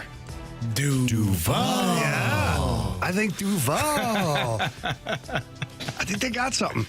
Okay. Carey, excuse me. Texans. I mean, yeah, C.J. Stroud took a step back last year, but that division is terrible, man. You can fall asleep and still win 3 to 4 divisional games. I don't think that's true. Yes, you do. I don't think you can fall asleep as a team. You could. The Texans could. You might lose to Jacksonville. Let's not be ridiculous, You're not losing guys. to Indianapolis or... Come on. You're not losing to Indy. It's a Daniel Jones... Or the Titans. It's a Daniel Jones reclamation project tour. Yeah. No? Okay. Could be the next Sam Darnold. You never know. Those guys, you never know. Marsh. I'm with Jamie. I have the Jacksonville Jaguars winning this division. Yeah, I think Liam Cohen coming in there, he really helped out Baker Mayfield with that offense in Tampa Bay. I think that Jacksonville and Trevor Lawrence have something, and I don't know if they're going to win a lot of games, but maybe 11 wins gets the job done. I don't know. I still think Houston is the class of that division. They've got the best quarterback head coach tandem. Jacksonville is intriguing-ish, but I got the Texans. They're emerging. They have emerged as the class of that division. The AFC West, Carey. Your Kansas City Chiefs in January. Yeah. No, I appreciate that. Yeah. The bye week. Yeah. And the bye week. Right, yeah. Starting in January. Yeah. What? Kansas City Chiefs. Thank you. No problem. You know I'm on the Chiefs, too. Dynasty remains. Broncos and Chargers could challenge, but ultimately, I think this is the revenge tour for Patrick Mahomes. He's going to light it up. Yeah, I've got the Chiefs, too. I like the Broncos. I like the Chargers. I don't think much of the Raiders. Like, they're fine. Raiders. But you're right. I think Patrick Mahomes is going to be playing with a chip on his shoulder. I think Travis Kelce, for that matter, is going to be playing with a chip on his shoulder. He's already talked about how he wasn't happy last year, got himself in better shape in the offseason, wants to have a really good year. He's a champion. He's played very well for a long time. So I'd like to think that a guy like that could have an impact on the game. I got the Chiefs. I also have the Chiefs. We saw last year that they don't necessarily need Rashee Rice in order to win ball games. So I think they'll be fine. I think they'll be fine through the first 6 games. I have the Chiefs winning this division. So I feel like, I really do. I feel like this is going to be one of those seasons when the Patriots, after the Patriots would lose the Super Bowl, they would just go scorched earth for at least in the regular season. So give me Kansas City as well. I don't think there's going to be some dramatic fall off and the dynasty's done and all that. I mean, I think Kansas City's going to be right back there. All right, Marsh, your wild card pictures. I have the Denver Broncos. Even though I said this team is boring, their head football coach knows how to win football games. Give me the LA Chargers. And I said this, I think, a week or 2 ago, a surprise team. Give me the New England Patriots as your last seed. You know what? I like their schedule. I saw that earlier yesterday on ESPN. I forget, one of the analysts had New England making the playoffs. I was like, what? Now Marshy's on board. Mike Vrabel, head coach. Yeah, he's out there doing drills. I like Drake May. I like what they got. Okay. They're my sleeper wild card team, which means I do not have the Houston Texans in the playoffs this year. Okay.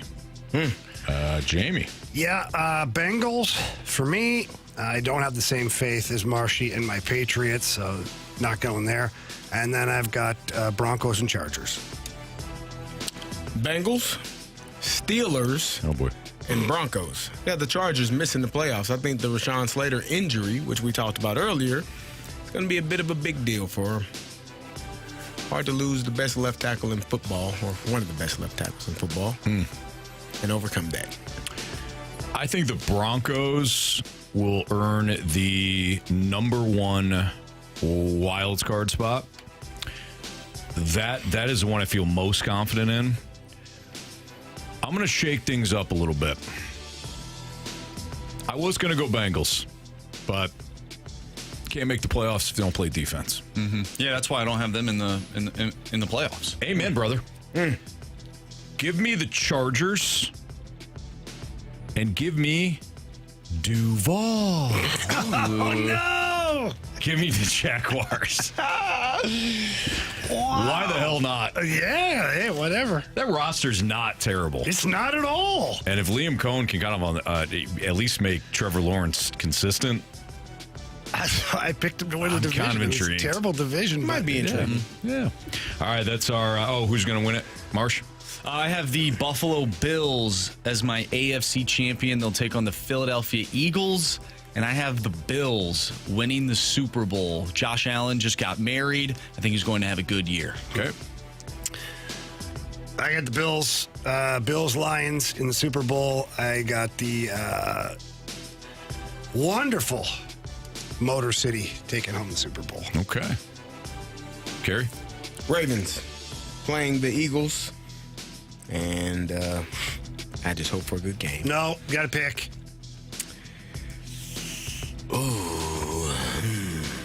I'll go Ravens. I have the Eagles, and I have the Ravens. With the Eagles winning back-to-back. Wow. All right. And I was just going to wait until Carey... You're going to go the opposite? I was going to go the opposite way. We're covered. Eagles. Huh? Eagles, Ravens. You know, we're covered. The Fast Lane predicted the Super Bowl, no matter what. All right. Has the quote-unquote runway season for the Cardinals produced all the wrong answers? That's next on 101 ESPN.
It's a fast lane on 101 ESPN. It has the runway season for the Cardinals produced all the wrong answers. Marsh, what were you thinking on this one? And why were you right? Oh, Anthony, I appreciate that. So, I'm thinking about the runway season, and, man, that word, I can't wait to never hear that again, right? Yeah, no doubt. It's been tough. But I think we went into this season looking for answers to a lot of different players and whether or not they will contribute in a healthy way to the club within the next few years or whatever. And I don't know if we've gotten the wrong answers or if the answers that we have gotten this season have been ones that leave a terrible taste in my mouth. So I don't necessarily know what the answer is to that. Are they the wrong answers because some players aren't producing at the clip that we would like them to? Or are we getting answers on these players? It's just, not the ones you're hoping for. It's not the ones I was hoping for. Yeah, had you not, Marsh, had you not said that last part, I was going to ask you if I could play the devil. Because you like to do that a lot. Because I was going to ask you, aren't they answers? No matter what, they're answers. Just might not be the ones you want. Are they the wrong answers? The ones that I was not looking for. So, for example, Jordan Walker. Mm-hmm. Do you have answers? He might be the only one where I'm like, I don't. I have more questions now than I did last year. Kind of where I'm at there. Especially with all the recent stuff going on there. Yeah. Gorman, go ahead. Do you want to talk about Jaywalk? No, I think I got questions too. Yeah, I know what I'm watching. I got a question. I know what I'm watching. I think we all are. I think you go into this season and you're like, this will be the year. You finally get some of those situations ironed out. You'll be able to decide whether you're ready to keep them or move on. And I think you still have those same questions. Are you keeping them or moving on? Yeah. Well, I think the reason why we're wondering, maybe you should keep them is based on something that we almost have just came up with ourselves. Yeah. Hype, potential, words that don't necessarily show you what a player's actually doing. Where he's like, well, he's a big guy, and he used to swing the bat really well when he was younger. What are you getting for him right now? Right. Especially in light of everything that just came out, the Cardinals, all that's public knowledge. Oh, by the way, the Cardinals are on line one. They want to know if you're interested in Jordan Walker. No, I'm good. I mean, we'll take him for, I disagree with that, though. I think because I know how people, they when they see a certain person, how a person looks or something that they have, they're like, okay, I can fit. So with Nolan Gorman and with Lars Nootbaar and with Jordan Walker, you can find somebody that says, well, analytically, Lars is the best hitter to ever play the game. Ever. Somebody will say that. Nolan Gorman can hit the cover off of the ball. Jordan Walker's 6'6", 240 pounds. We can, I think all three of those guys have something that someone will be looking at and salivating over get him. Maybe. Because that's how scouting works generally. Not always about the talent. It's about what people project them to be and how they project them to be. So I do think that there's still some value in those three players, but I was just talking about Walker overall. I didn't get too. I'm not going too far down the road, and him. Yeah, I think you're still value there because of his size and what people see and what people view him as. Someone will feel like I can fix the issue that is going on. Yeah. So I don't disagree. So the other players are like Nolan Gorman, for example. I actually think we've got answers on Nolan Gorman. I think we're fine. I think Nolan Gorman... He is what we thought he is. Right. This is somebody... Nolan Gorman's a perfect example of if you thought he was going to be more or you wanted him to be more than what he is, then your expectations are the ones that need to be adjusted, and you need to kind of take a reality check of, all right, I expected him to be more than what he is. But he's a power threat. Mm-hmm. He's going to strike out a lot. And as Jamie noted, because he was at the game last night, his defense at third has been significantly better. Improving. Yes, it's game improving. After game, you watch some of the highlights. He's not there yet, but he is. I'm not improving. saying he's Nolan Arenado or Scott Rowland by any means. Not yet. Well, okay, probably not ever. But you can see there's improvement there. So it gives you something to kind of look forward to. Gorman is what he is. And when you look at this list of players, there's really three of them that I think we really know. Burleson, I think Burleson solidified himself as an everyday player this year. He came up big with some hits. He plays the outfield, can play first base, can DH for you. Pretty consistent hitter. I think you know what you got. Is he an all-star? No, probably not, but he's an everyday player for the Cardinals at least next year. I think the ultimate question that I have, you say, well, we know what Nolan Gorman is. We know what Alec Burleson is. Is that good enough, though? When you ultimately want to be where you want to be, are those players that are in your everyday lineup? Marsh, I think you just said something that we should all take account of, because what you said, I think, is what a lot of Cardinals fans feel. It's the expectations aren't being met now. These players at one point were, correct me if I'm wrong, Marsh, but these players were at one point top prospects. They're supposed to be like franchise leaders, supposed to be faces of the franchise and all that, right? But if we take a step back and say Nolan Gorman, for example, or even Alec Burleson, they're pieces. Yes. Are you good now? Am I good now?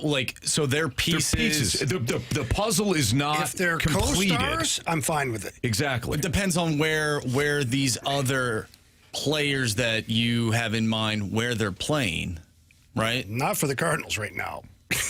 We got to go get them. Well, no, that's what I'm saying. Like, when you finally do have the dude or the dudes, where are they playing? So, if they're playing second base, am I going to try and make Nolan Gorman a second baseman? Or if this player's playing third base, am I going to try and make Nolan Gorman a third baseman? Like, is that good enough, or are we setting our expectations too low? No, but I think I understand what you're saying. I totally get what you're saying. I think right now for the Cardinals, though, it has to be baby steps, because you're not going to get the Bryce Harper next year. You're not going to get... For sure. So these guys that we want so bad to create accent pieces of the players we're talking about, they're not coming anytime soon.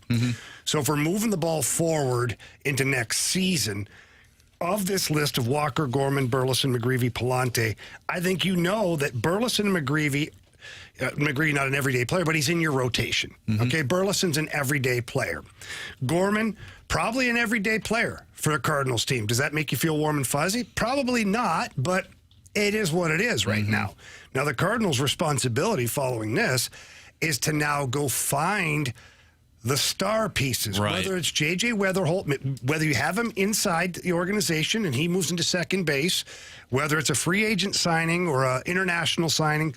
But that's what the Cardinals have to do. Until they can get star players in every position, they have to keep nudging forward with what they consider to be good players or improving players every year. And right now, Burleson is an improving player from what he was last year.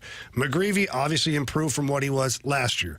Gorman, I don't know if he's improved, but I think we know more about what he can do. And now that he's playing every day at his drafted position and getting progressively better defensively, I think we kind of know what he is. Yeah. I don't know what Walker is. I don't. He's a human being, baseball player. He seems like a tremendous human being. I'm not going to lie. Great dude. But I don't know what he is as a player. Yeah. I don't know if Palante's an everyday rotation guy. Yet he might have to be. Oh, I think we know. But I'm just saying. I think we know. I know, but that's not good. No. We're going to talk about that later. But so we are? Yeah, not Palante not necessarily, but okay, not a Palante specific segment. no, but he'll be in it. Oh, Carey, thank God. Why you want to, Palante's doing his best, man. Don't you dare. You nixed the whole first segment because it was a Cardinals topic. He heard Bird and said, well, the Eagles are playing tonight. I was ready to talk football, man. Fly, Eagles, fly. We do need a new Gauntlet contestant, so if you want to play in the Gauntlet, you can. 314-399-9646 is the Air Comfort Service text line. We'll have a Gauntlet contestant next on 101 ESPN.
Warriors. 4 categories, 1 challenger. Can you survive the gauntlet? Brought to you by Blue Note Roofing. Roofing, siding, and gutters. Visit BlueNoteRoofingSTL.com for a free inspection. 4:05, your time check is brought to you by Clarkson Jewelers, an officially licensed Rolex jeweler with Andrew Marsh, Carey Davis, and Jamie Rivers. I'm Anthony Stalter. And speaking of Jamie, we got another Jamie on the line. What's up, Jamie? Hey, what's going on, guys? Not much. Appreciate you playing. Thank you for listening. Would you like to take on Jamie, Carey, Marsh, or me in round 1? Well, I figured we might as well go with a guy with a cool name like Jamie. Yeah, right, Jamie, right. You get tested again, my friend. Jamie on Jamie crime. Here we go, baby. Here we go. Good luck, man. All right. All right. Silence. Wow. Yeah, he's going to intimidate you. Good luck, Mr. Rivers. No, he said good luck. Maybe he was on mute. Too late. Yeah, just assume goodwill. Huh, Jamie? All right. Jamie's down in the cone of silence. Jamie, the listener, go ahead and tell Marsh to spin that wheel. Spin that wheel, Marsh. All right, Jamie. What are we hoping for? Baseball or random? Baseball or random? Oh. It ain't baseball. It ain't random. It's hockey. It's hockey. Yep. Oh, shit. I mean, darn it. Hey, you never know. You never know how it's going to go. You never know how it's going to go. 4 hockey questions, all worth 2 points, unless you ask for the options. Jamie, if you ask for the options, those questions are worth 1 point. And we like to keep our FCC license. You so really please. are, Jamie. Yeah. What are you talking about? That's the name of my dog I was talking to. Yeah, no. Yeah. It's an interesting name. All right, Jamie. Are you ready? I'm ready. Okay. Question 1. Which NHL team is changing its arena name to Benchmark International Arena? I'll need the options on that. The Tampa Bay Lightning, the Carolina Hurricanes, or the San Jose Sharks?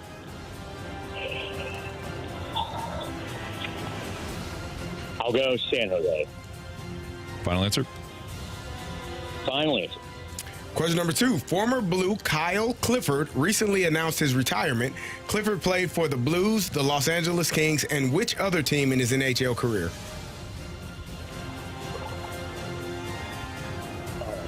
Hold on. I really wanted random or baseball. Give me the options. The Vancouver Canucks, the Tampa Bay Lightning, or the Toronto Maple Leafs? Go Canucks. Canucks, final answer? The Canucks, final answer, sorry. Question number 3. Mr. Game 7, Justin Williams, played for how many different teams in his NHL career? Ooh. I'm going to go shot in the dark here because I feel like Jamie's probably going to get these anyway, so let's just go 5. Final answer? Final answer. Final question, Jamie. Out of the teams that Justin Williams played for, with which team did he play the most games?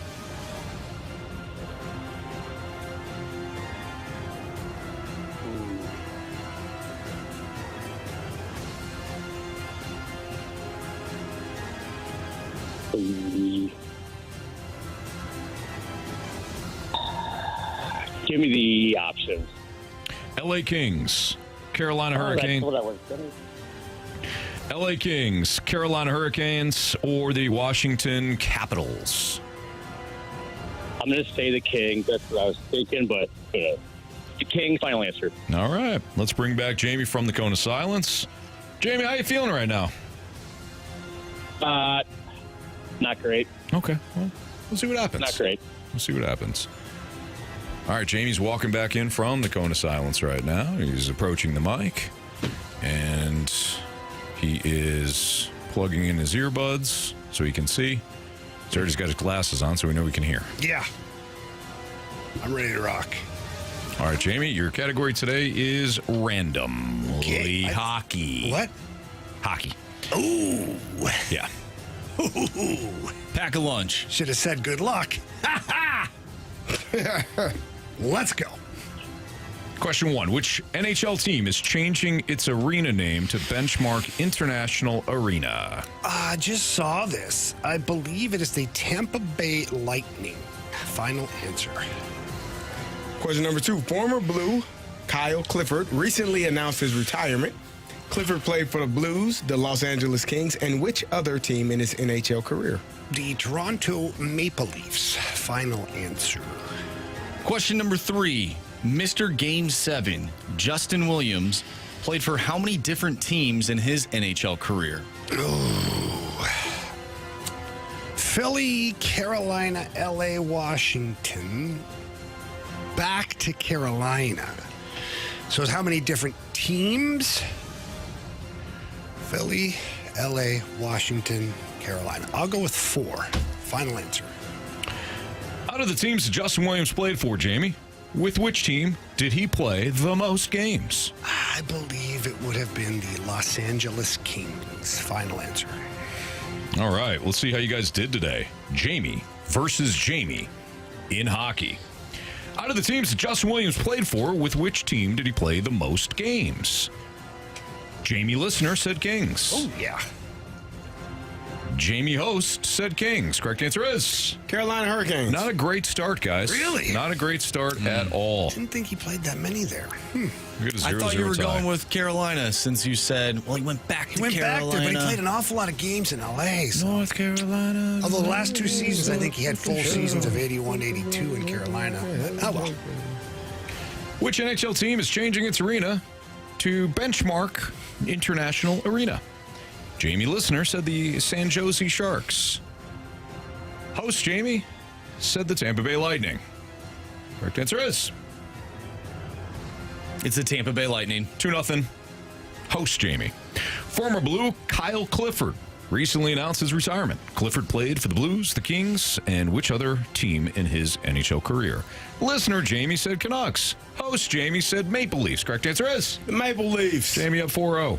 Mr. Game 7, Justin Williams played for how many different teams in his NHL career?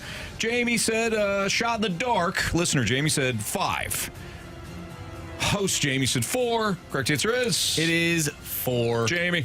You have chosen poorly. We know you wanted random. We knew you wanted baseball. You got hockey. The wheel was not in the mood. Kind of a Carey Davis-like mood today for the wheel. And Jamie, I'm sorry, he got you 6-0. That's all right. It was fun. Let me just say, I love when my son was younger, school would end later, so we listened to you guys like every day. So you guys are great. Dude, thank you very much. Thank you very much, We man. appreciate that. Appreciate you Thanks, listening. Jamie. Yes. Have a great day. Hey, you too. Thank All right, you. take care, man. Jamie, All righty. shame on you. Why? Why would you? Well, I mean, he sounded like a really good guy. You sound like a great guy. He Really didn't wish me nice luck, guy. though. Name Jamie. He didn't wish me luck. I wonder if he was. It seemed He like. actually did say it. It's too late. After we called him out, he said it. Nah, he didn't hear you. He said, It's like, good luck, good luck. it's like that scumbag, Carey, that when you're in the UFC and you look across and you're like, okay, we're going to tap gloves, right? And he doesn't tap. He doesn't tap. He tries to take a swing at you right away. You're like, no. That's when you beat the guy up twice as bad. Jamie is Baker Mayfield extending his hand at midfield for a handshake. And then the not other giving it back. Jamie was which team? Kansas. Not shaking the hand Yeah. back. And what happened that day? Kansas got the brakes beat off. Yeah. Yeah. Now, Like Kansas. they will this weekend. I'm all for going to battle. Whoa. I am. I'm all for going to battle. But you respect the opponent, too. Yeah, very true. I think Jamie did respect I you think he wholeheartedly. did. I don't think he I heard think you. he did. Yes, He even picked you because you guys had the same name. Yeah, I'm doing my Michael Jordan thing right now. He actually liked you. I mean, I'm making something out of nothing. you beat the hell out of him. Man, I'm not even gonna say it. It's a fast lane on 101 at ESPN. I'm just not. I'm not gonna say it. I'll tell you guys in the break. Okay. I don't know if it works. I don't know if the jinx works in the break or not. But I'll allude to it. Sure. It's been a minute. That's Yeah. awesome. It's been a minute. Why? It's been a while. It's been a while since Yeah. August 27th, Chris beat Carey, but before that, August 12th. Last time. I've run. Quite of a run. Yes, sir. But that's not what you were talking about. No, not one bit. Kind of like the Cardinals are going to go on a run. 15 more games and they'll tie that 17. Speaking of those red hot Cardinals, are we really still in this position with the pitching? That's next on 101 ESPN.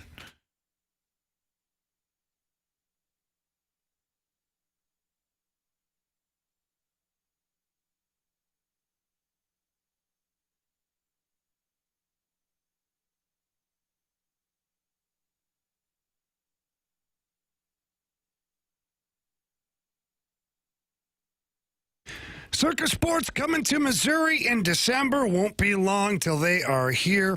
My good buddy Derek Stevens created Circus Sports in Las Vegas a number of years ago, and his dream was to have the world's largest sports book in Las Vegas.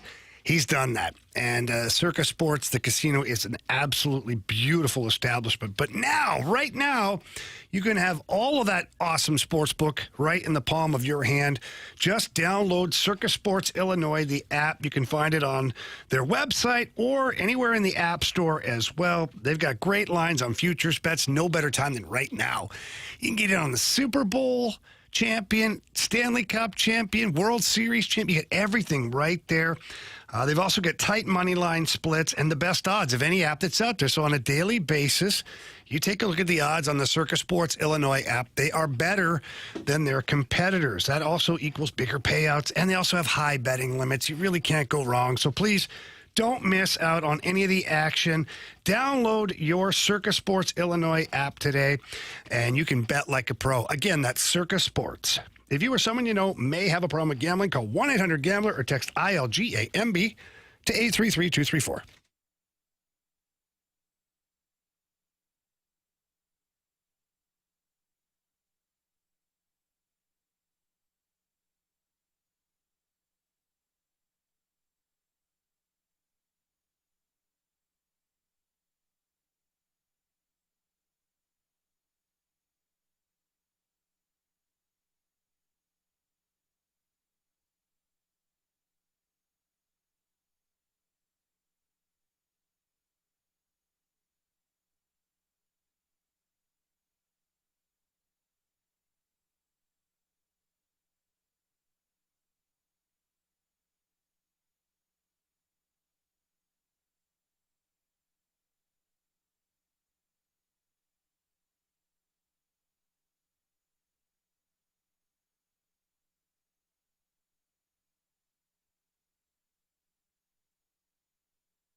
If they don't want to rush any of their young starters up here, And I actually think it would be smart not to do that. They're going to have to go out and sign a couple of free agents, and I'm talking about the bargain aisle of the store, and hope that they can do something with the guy to turn him around. But they're really going to have to do that. They're going to have to make a couple depth signings. That's the one and only Bernie Michaelis, who joined Katie Woo on Katie Woo's podcast. That one is called Cardinal Territory. Cardinal Territory. Thank you. I got you, bud. Marsh just told me that, and then, of course, I couldn't find it on the... Well, there it is. All right. Yep, right there. Highlighted even. Bernie on with Katie Woo a few days ago. Cardinal Territory shopping bargain bin. I think Bernie is absolutely right, but I think he's absolutely right because it's just going to be a necessity. They don't have enough pitching. I almost puked. What? When I heard that, I sent it to Marshy a couple of days ago. We've kind of kicked the can around, but nothing has changed. And watching, this was my biggest fear. It's my biggest fear, is the Cardinals can't get out of the bargain bin. They can't. The P pool. They can't get out of the P pool. They just can't. So, and it's gotten worse because Palante now is a massive question mark. In what ways? Several. Just watch the games. So, Miles, I heard BK and Ferrario talking about this the other day, that, like, don't think it's out of the realm of possibility that the Cardinals re-sign Miles Michaelis. Because just what Bernie said. That would make me puke. Listen, though, but just what Bernie just said, they're going to have to go find that bargain bin veteran player for depth. Miles doesn't want to go move his family to another city. I'm sorry. He'll take... What are you sorry for? He's being an ass now. What happened? No, I think he's serious. No, I know. But what I'm saying is Miles will take half of a fraction of what he's making now to avoid the headache, because he knows on the open market he's not getting very much anyways. So then you're stuck with, I shouldn't say stuck, you're stuck with Michaelis, Palante, who knows? Then you've got McGreevy and Liberatore and Sonny Gray, which I'm okay with those three. You don't really have an ace. I know Sonny Gray is supposed to be your number one in that, but so whatever. Those three are fine. They're actually three middle of the rotation arms, but they'll be elevated in this scenario because the Cardinals don't have any other choice. But then the back half of your rotation is Palante, Michaelis, and like what? And then if you don't have Palante, let's say you move on from that or you send him down because he still has options. Who are you signing? You're going out to get the next Steven Matz, the next Kyle Gibson, the next Lance Lynn. How are we still stuck in this spot? Because they just started over. We have all been in the mindset that they should have started over years ago. But it feels like they just thought, hey, you know what? We should start over. That is why we're still here, Jamie. Yeah, but you'd think they didn't see it coming, Anthony. They go back 2 or 3 it's hard to when you're not looking now, and every year we're backfilling with. Yes. Well, I see that as malpractice. I see what they're about to do as a necessity. Right. And Miles Michaelis, I agree.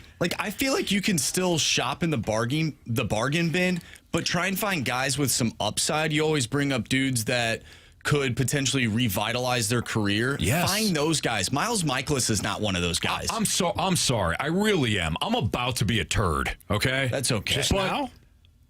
All right, really, Jamie? I'm sorry. I shouldn't have said that. Really? I'm sorry. It just came out. My bad. Yeah, everything I read about you. Great teammate. Yeah, crap teammate. This is the stuff that used to happen to me in school. I would just say something, and I'd be like, oh, man. I shouldn't have probably told the teacher that the clothes were, bad or, say something funny. It wasn't the time, so I apologize. Timing was off. Thank you. It may have been true and factual, but the timing was off. You're doubling down, huh? I see it. Well, we do only deal in stats and facts. I got an email once. Did I tell you about did it? you really? Anyways, all right. Signing Miles Michaelis, re-signing him, isn't even in the bargain bin. Okay? Bargain bin would be doing what you're talking about, Marsh. 1-year deal, reclamation project. Maybe you flip them at the deadline. That is bargain bin shopping. You go to your TJ Maxx, you go to your Marshalls, you go through all the stuff. You find a pair of jeans and houseware for some reason. Find some nice you things. can find some nice things. Yes. You can find some nice stuff even at Goodwill. Correct. Yeah. Miles Michaelis, that's not Miles Michaelis. I'm sorry. At this point in his career, Miles Michaelis is what you put on the curb praying somebody's going to come around and take it. You put a sticker on it, it's free? Yes. Okay. Free to a good home. I'm talking about his career right now. I'm not talking about him as a person, okay? Let's separate the two. And I fully admit I'm being a jerk. But, that's not even a bargain bin. I just have a feeling. Quit pointing at me. You are hauling out a mattress that is, full of stains. barely usable. And you throw it out there, and you say, hey, if you want it, this is available. Sorry. You said barely usable, which means you can still use it. Right. Somebody. No. Carey. You can use it. Somebody can. You're trying to get it out Not of your you. house. Yeah. Somebody will use it. Why not somebody. you? No. Why not us? No. Right, Marshy? Because we went to a different place and we got a great deal on a bargain mattress. I don't think that. I agree with Jamie. I think I said this a couple of weeks ago. I would not be surprised if Miles Michaelis is on this roster next year because he's probably going to need $7 million for one season. And where else are you going to get a pitcher that knows the city, that is pitched in this way? These guys got GPS. Why do they need to know how to get to the ballpark? I don't think Chaim Bloom wants to start off his Cardinal tenure as general manager with bringing back Miles Michaelis. Having Miles Michaelis in this rotation again is like parking a truck in a compact spot. And then you wonder, why is nobody coming to the games anymore? Why do I keep getting a green sticker on my truck? Yeah. Well, it's because it doesn't match. Right. You're not supposed to be there. Doesn't belong with Did that hit home? Marsh, I appreciate it. The way this guy's been. I mean, I'll be the turd. you're not wrong. But it doesn't mean it doesn't hurt. You know? You turd. I got your back, Anthony. I appreciate you, Oh, Marsh. yeah, now you do. You see what he says about you when you go for water. Boy, that seemed like way too real. It seemed like that was way too specific. You know what I mean? He's just planting a seed in your head now. Every time you leave, you're like... I've heard him say things like, wait until you're not around. Okay. But he said very specifically, wait till you go get water. Again, I just say things. Damn, Anthony Stalter needs one of those Carey Just jugs. because I say Keeps things refilling his quickly, water. You know, don't take them as truth. I don't know. That Or was very maybe, specific. you never know. Okay. Anthony, I've actually been talking crap about the chips during the break. Well, hey, you listen. wasn't gonna tell him Not all of us understand the magnitude of. I mean, I'm not even holding that account. Magnitude. You did, the magnitude. Oh my God. Of what's going on here. Marsh, I don't blame you. You didn't watch it. Had you watched it on Friday night? I didn't watch. Had you watched it, you would know. But Maybe. You didn't. So. Well, they got a big game this week. Yes, they do. They have an even bigger game the following week. Yep. So I'll wait till you You'll be send there. that text message after the game to get the box score and find out who won. You'll be watching. He'll only send it if they win. So. That's so true. He's not going to send a message if they lose. No. No He's chance. going to say, No. Did you see my Central Michigan Chippewas? You know what They happens? lost by 32. Let me tell you what happens if the Chips lose. No text message to us at all. No. He's going to bury a couple of makers and get on Twitter and fire back at somebody. That's what he does. Some poor soul. Some poor soul who said something 3 months ago is going to get a reply. True or false before we move on? That's your favorite version of Anthony. Yes, it is. Jamie really loves Twitter Anthony after a couple of makers. Well, I love it, especially when I see a reply to like a tweet that's 2 months old. Like you went digging. Where's this guy? I remember something. It's amazing. All right, Sports Six Pack is next. If you got a question for us, 314-399-9646. That's the Air Comfort Service text line. Again, Sports Six Pack Part 1 next.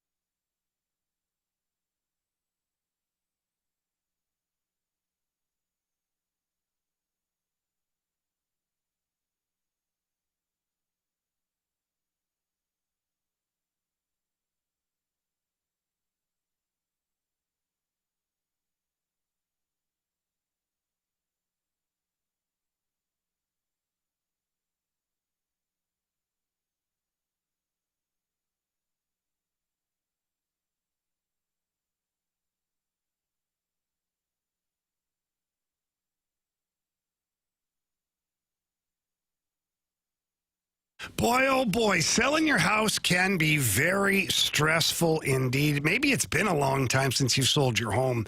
Well, the game has changed. There are a lot of different things that are in play now. And instead of trying to guess on how to do things or trust somebody that you really don't know or that hasn't been in the business very long, trust Gloria Liu with your home sold guaranteed realty. She's my first phone call every single time. She's been in the business for over 20 years. She understands the landscape here in St. Louis. She understands the value of your home, what area you're in, and she knows exactly how to price your home to get it sold quickly and for the most money. In fact, she knows this so well that she guarantees to sell your home for 100% of market value, or she will pay you the difference. You're not getting that kind of treatment anywhere else. You're not getting that. Gloria Liu also has over 24,000 buyers in waiting, which means that she has a better chance of selling your home quickly, again, for the most money possible. And it's going to get you to that closing table. It's going to feel great to sell your home. All you have to do is call her, tell her Jamie Rivers sent you in. Her number's 314-325-6888. That's 314-325-6888. Or you can always visit GloriaHasTheBuyers.com. But remember, Gloria and the seller must agree upon the sales price as well as the possession date.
101 ESPN Sports Center.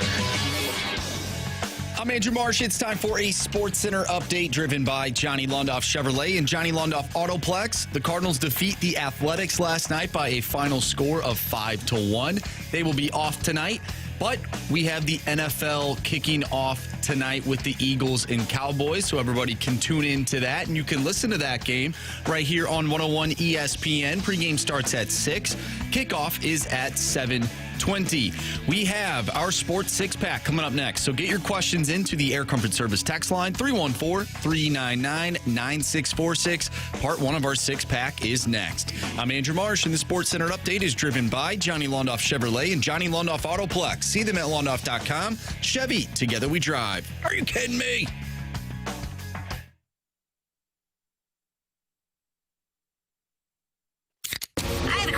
It's time for the Fast Lane to answer your sports questions. I want to ask you a bunch of questions, and I want to have them answered immediately. Asking me all these weird questions. Answer the question. Answer the question. Answer me! The Sports Six-Pack is now. Time for the Sports Six-Pack here in the Fast Lane on 101 ESPN, at least, or one of these Sports Six-Pack. The Air Comfort Service text line, if you'd like to send us a question, is 314-399-9646. Question 1, please. Question number 1. All right, we get a question from the 314, and I have a feeling 2 of you will say yes to this question. What about the other one? Maybe not. Okay. Is this the year Lamar Jackson finally gets the Ravens over the hump? Yes. No. Okay. Yes. No. Now, why will it be any different from previous years? I don't know. Nobody knows. That kid is so damn talented. He's got so much talent around him. The roster is great. John Harbaugh is a fantastic coach. This will be year 3, I believe, now of the Todd Monken offense. So there's really no reason to believe that the Ravens won't be right back in a playoff scenario, hosting a playoff game in the divisional round, and then who knows? But whether it's Mark Andrews or Lamar himself, who has not always performed great when the lights are brightest, he hasn't gotten it done. But why not him? And them. And them. Yeah. I think the defense is better.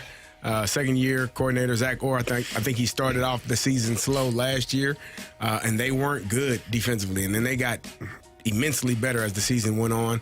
I think they're going to be a good team defensively, and I think offensively they got enough weapons to make things happen. It is on Lamar. He does have to take care of the football. He does have to make sure that he's putting the ball in the right places, but I think they got enough to be a really special team this year. So, yep, I say yes. No. Question number 2. From the 636, what is the worst pain you have felt, and do you believe you have a high pain tolerance? Be honest. Yes. I believe I have a high pain tolerance for lots of different reasons. Playing through broken ribs, broken hands, torn meniscus, broken foot, broken noses, concussions, and also being ripped open from butthole to earlobe in Croatia on the veterinarian table. That sounds painful. I've been through some stuff, Marshy. I didn't know it was butthole to earlobe. That's what I call it. So we gutted like elbow to another. When you're gutted like a pig. So you want to play professional hockey, do you? Those are just my things. It's not like I'm not competing with anybody or anybody. Those are factual things that I've had to endure, and most of them play through. Yeah. I did not obviously play through dying in Croatia. I did try to come back and play the next year. They said that we can't insure you because you're a liability. Now, I'd been called a liability before, but that was more so for my play, not my physical health. This one hurt a little bit. This one hurt a little bit more, yeah. So those are things for me. So I would believe that I have a high tolerance. What was the most pain? The most pain was obviously waking up out of that situation in Croatia. I had never felt, actually, the most pain I'd been through was before the surgery. when I was bleeding to death internally and I didn't know what was going on. And every time I moved, it hurt. And then if I sneezed, I dropped to my knees. Like, that's probably the most pain I've felt. And it really sucked because I didn't know what was going on. So that made it even worse. But, yeah, I'd say that's it. Carey, your turn. Oh, my man. I didn't get cut open from butthole to wherever. Earlobe. Yeah. It's a long way to go. That's a long cut. Most pain that I had, I mean, I've had a few. I think two of the tailbone. A tailbone is hey man, you can't even think without being in pain. That's a horrible feeling, isn't it? The tailbone is one of the most painful injuries I've ever had. I don't know if it was bruised or not cracked, but it was bruised. Sitting down, walking, talking, sneezing, deep breaths. Living is hard to do when your tailbone is in pain. I tore my labrum in my shoulder. I didn't know it was torn. Funny story. I was when I was in my heyday, my max was about 400. Well, it was 400, 405.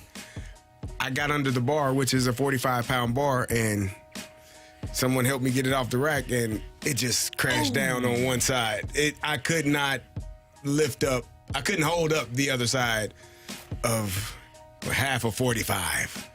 Yeah, this is bad. 22 and a half, whatever. Yeah, I couldn't lift it up. So Bet you played, though. I did. Yeah, I did. you did. Kept going. Yeah, you Played did. through it. Every time I blocked somebody, a little bitty of tear rolled out my eye because it was so painful. But it was sweating, so nobody knew that I was crying internally and externally. That was pain. Did you do anything to defer the pain? So, like, I had a shoulder problem. The same thing was popping in and out and whatnot, and they put me in this harness, like, so my shoulder couldn't lift. And it was fine because it was my top hand on the stick, so I didn't have to just be able to keep it pretty tight. It wasn't ideal, but whenever I'd hit somebody, because I got to play through it, I would hurt so bad that I would bite the hell out of my tongue or out of my lip to defer the pain from my shoulder to my mouth to my brain to confuse it a little bit to make it think about something else. I've done that before. If something in my body hurts, I will visualize that part of the body missing from my body, if that makes sense. So if my arm hurt, I just visualize my right arm being gone. That's kind of how I would deal with something like that. Does it work? Yeah. It works for Marshy. Yeah. Hey. It's all mental, Anthony. It's true. It's a mental game. Pain is a mental thing. Once you figure out you can tolerate a certain threshold, you're usually okay. Once you get to a point where that has to be on a scale of 1 to 10, that got to be a 12. Yeah. And once you can deal with that and keep going, because I've had games where I would get stingers and my whole right side would go numb. I would be in my stance. I hope I don't have to use this shoulder because I don't feel anything here. Yeah, burning sensation feels like electricity shooting through. Like morning grip. Yeah, even worse. A little different. Yeah. A little different. Yeah, definitely a little different. But that would be, that's part of it. The two worst pains that I've had are nothing to do with broken bones, but stomach pain. I can't deal with that. It's tough. Also, hangovers, man. Those stink. Especially getting older. I thought, I got this. The older you get, I didn't know. You can't handle it as well. You just have to drink earlier the next day. Little hair of the dog. Right? Is that what it's called? You have a little morning, you get the, what am I missing? The Bloody Mary. Bloody Mary. Those are great. You get one of those. Man, they're really doing those things up nowadays, aren't they? You know, full course meal with those. They fancy them up. You do. You get your Bloody Mary and a trip through the salad bar. Yeah. They got rotisserie chicken on those now. Yeah. Waffles. There are all kinds of Anthony, stuff. what about you? I think I broke my heel. When I was, I broke my heel when I was in kindergarten. Oh. I jumped off this playground set, looked down at my buddy Larry. I said, "Hey, Larry, I'm on jump. He goes, I got you. He did not get me at all. So I landed the way I landed. I just landed perfectly. That's And I terrible. broke my heel. Yeah. And whoever, like the woman I was at a daycare. So whoever the woman was going to carry me back to the place and then call my mom. And my mom came in and she's like, how? It's like, Larry. I turned my back on him for 1 minute. It's Larry. Yeah. But that stinks. But I can't really remember. I mean, I had to be in pain, but I can't really remember. I'll tell you the one that really hurt. I was in high school, and I was pitching. I took a line drive right in the face. Oh. It was a comebacker. That hurt. I had a teammate that played football that also played baseball, hit him in the mouth from a comeback and had his mouth wired shut. So it was the day before I was supposed to get my first driver's license. So this is like junior year. I think it was a summer ball game in high school. Took a line drive right off the face, blood everywhere, all that stuff. And then I got the 2 black eyes. So my first driver's license, I had 2 black eyes because I got... Instead of a driver's license picture, it looked like a mugshot. Yeah, it totally did. I'm like, I'm not smiling. This is too good to waste. That's awesome. Yeah. So that one definitely hurt. The Gator goes, Larry was sick. I hope not. Hey, Larry, you got it? He didn't. Not a chance. Question number 3. All right, gentlemen. We like to talk crap to each other. What? No, we do. It's okay. But we have a texter that wants to know who the dumbest Fast Lane member is. Me. I read Wichita State as Wichita. I don't think that categorizes you as the dumbest. You made India was in Africa. We all make mistakes. We do. I think it depends on what you're talking about, in what area. I thought vitamin D was in orange juice. Sunny D. Sunny D. I genuinely thought that.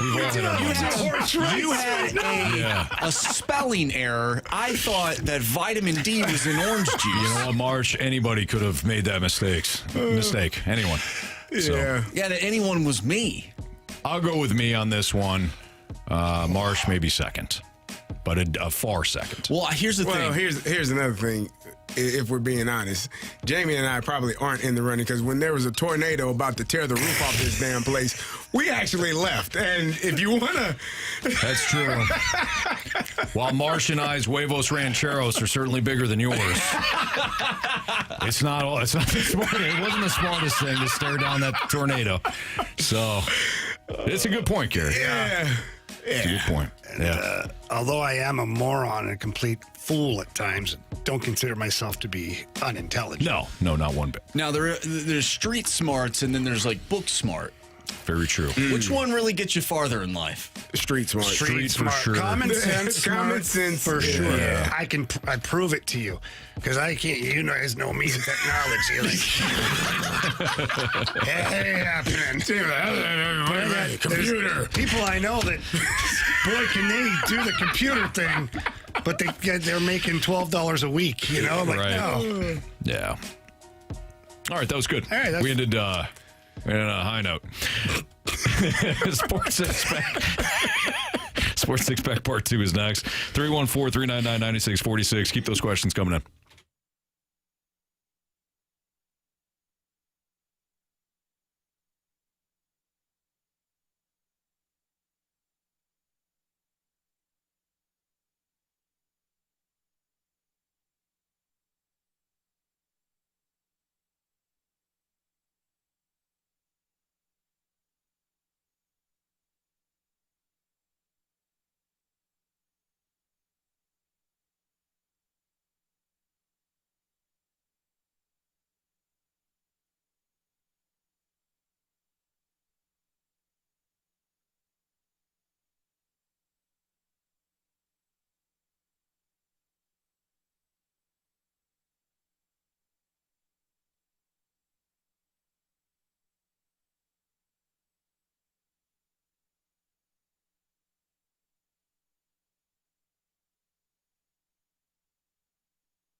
It's time for the Fast Lane to answer your sports questions. I want to ask you a bunch of questions, and I want to have them answered immediately. Asking me all these weird questions. Answer the question. Answer the question. Answer me! The Sports Six Pack is now.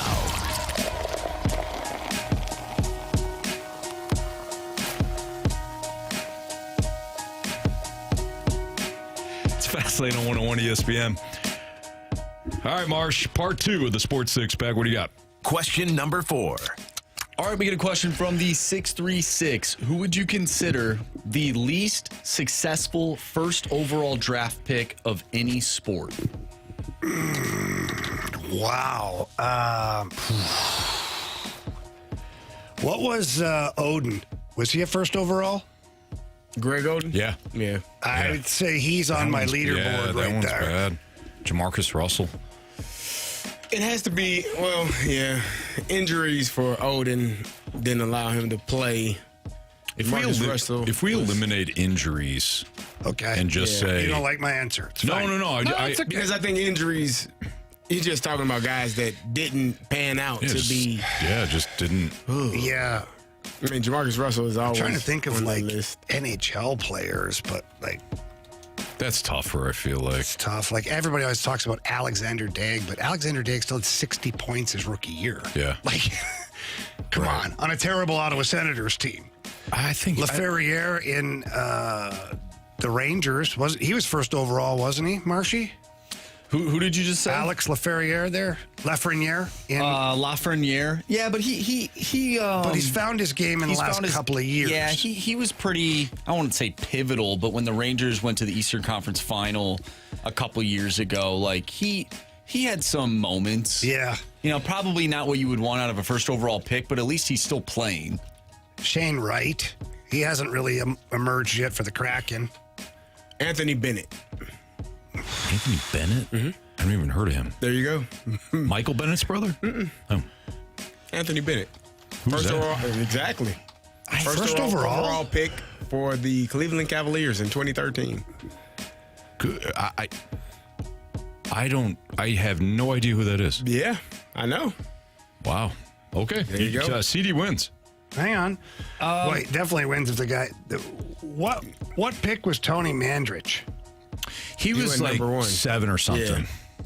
Yeah. 7 overall? Yeah. Okay. But he still, even though the steroids and the setback, he still ended up carving out an okay career for himself. Yeah, he wanted to play in offensive line. Yeah. For, I think, the Colts and the Packers. There's the Packers. I think he played O-line for the Colts. Okay. With Manning for a couple seasons. Tony Mandrich? Yeah. Yes, I believe so. I would throw. Oh, he was second overall. If we're talking NHL in recent years, like last 20 years, Nail Yakupov has to be in the conversation. He never eclipsed 20 goals. He never eclipsed 40 points. Like, yeah, he never really became. He never became anything. He had one goal that he scored to tie the game. He slid on his knees. That's probably the most memorable highlight that he has. No, Ryan Leaf. Was it him or Manning that went first? Manning, and then they traded, right? No, Chargers just took him second. That was Eli and Phillip Rivers you're thinking about. Oh, yeah, that's what I'm thinking about. Okay. Anthony Bennett is mine. I've never heard of the guy, so that's a win for me.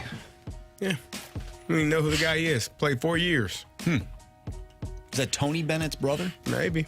Could be. Hell of a singer. All right. Go ahead, Marsh.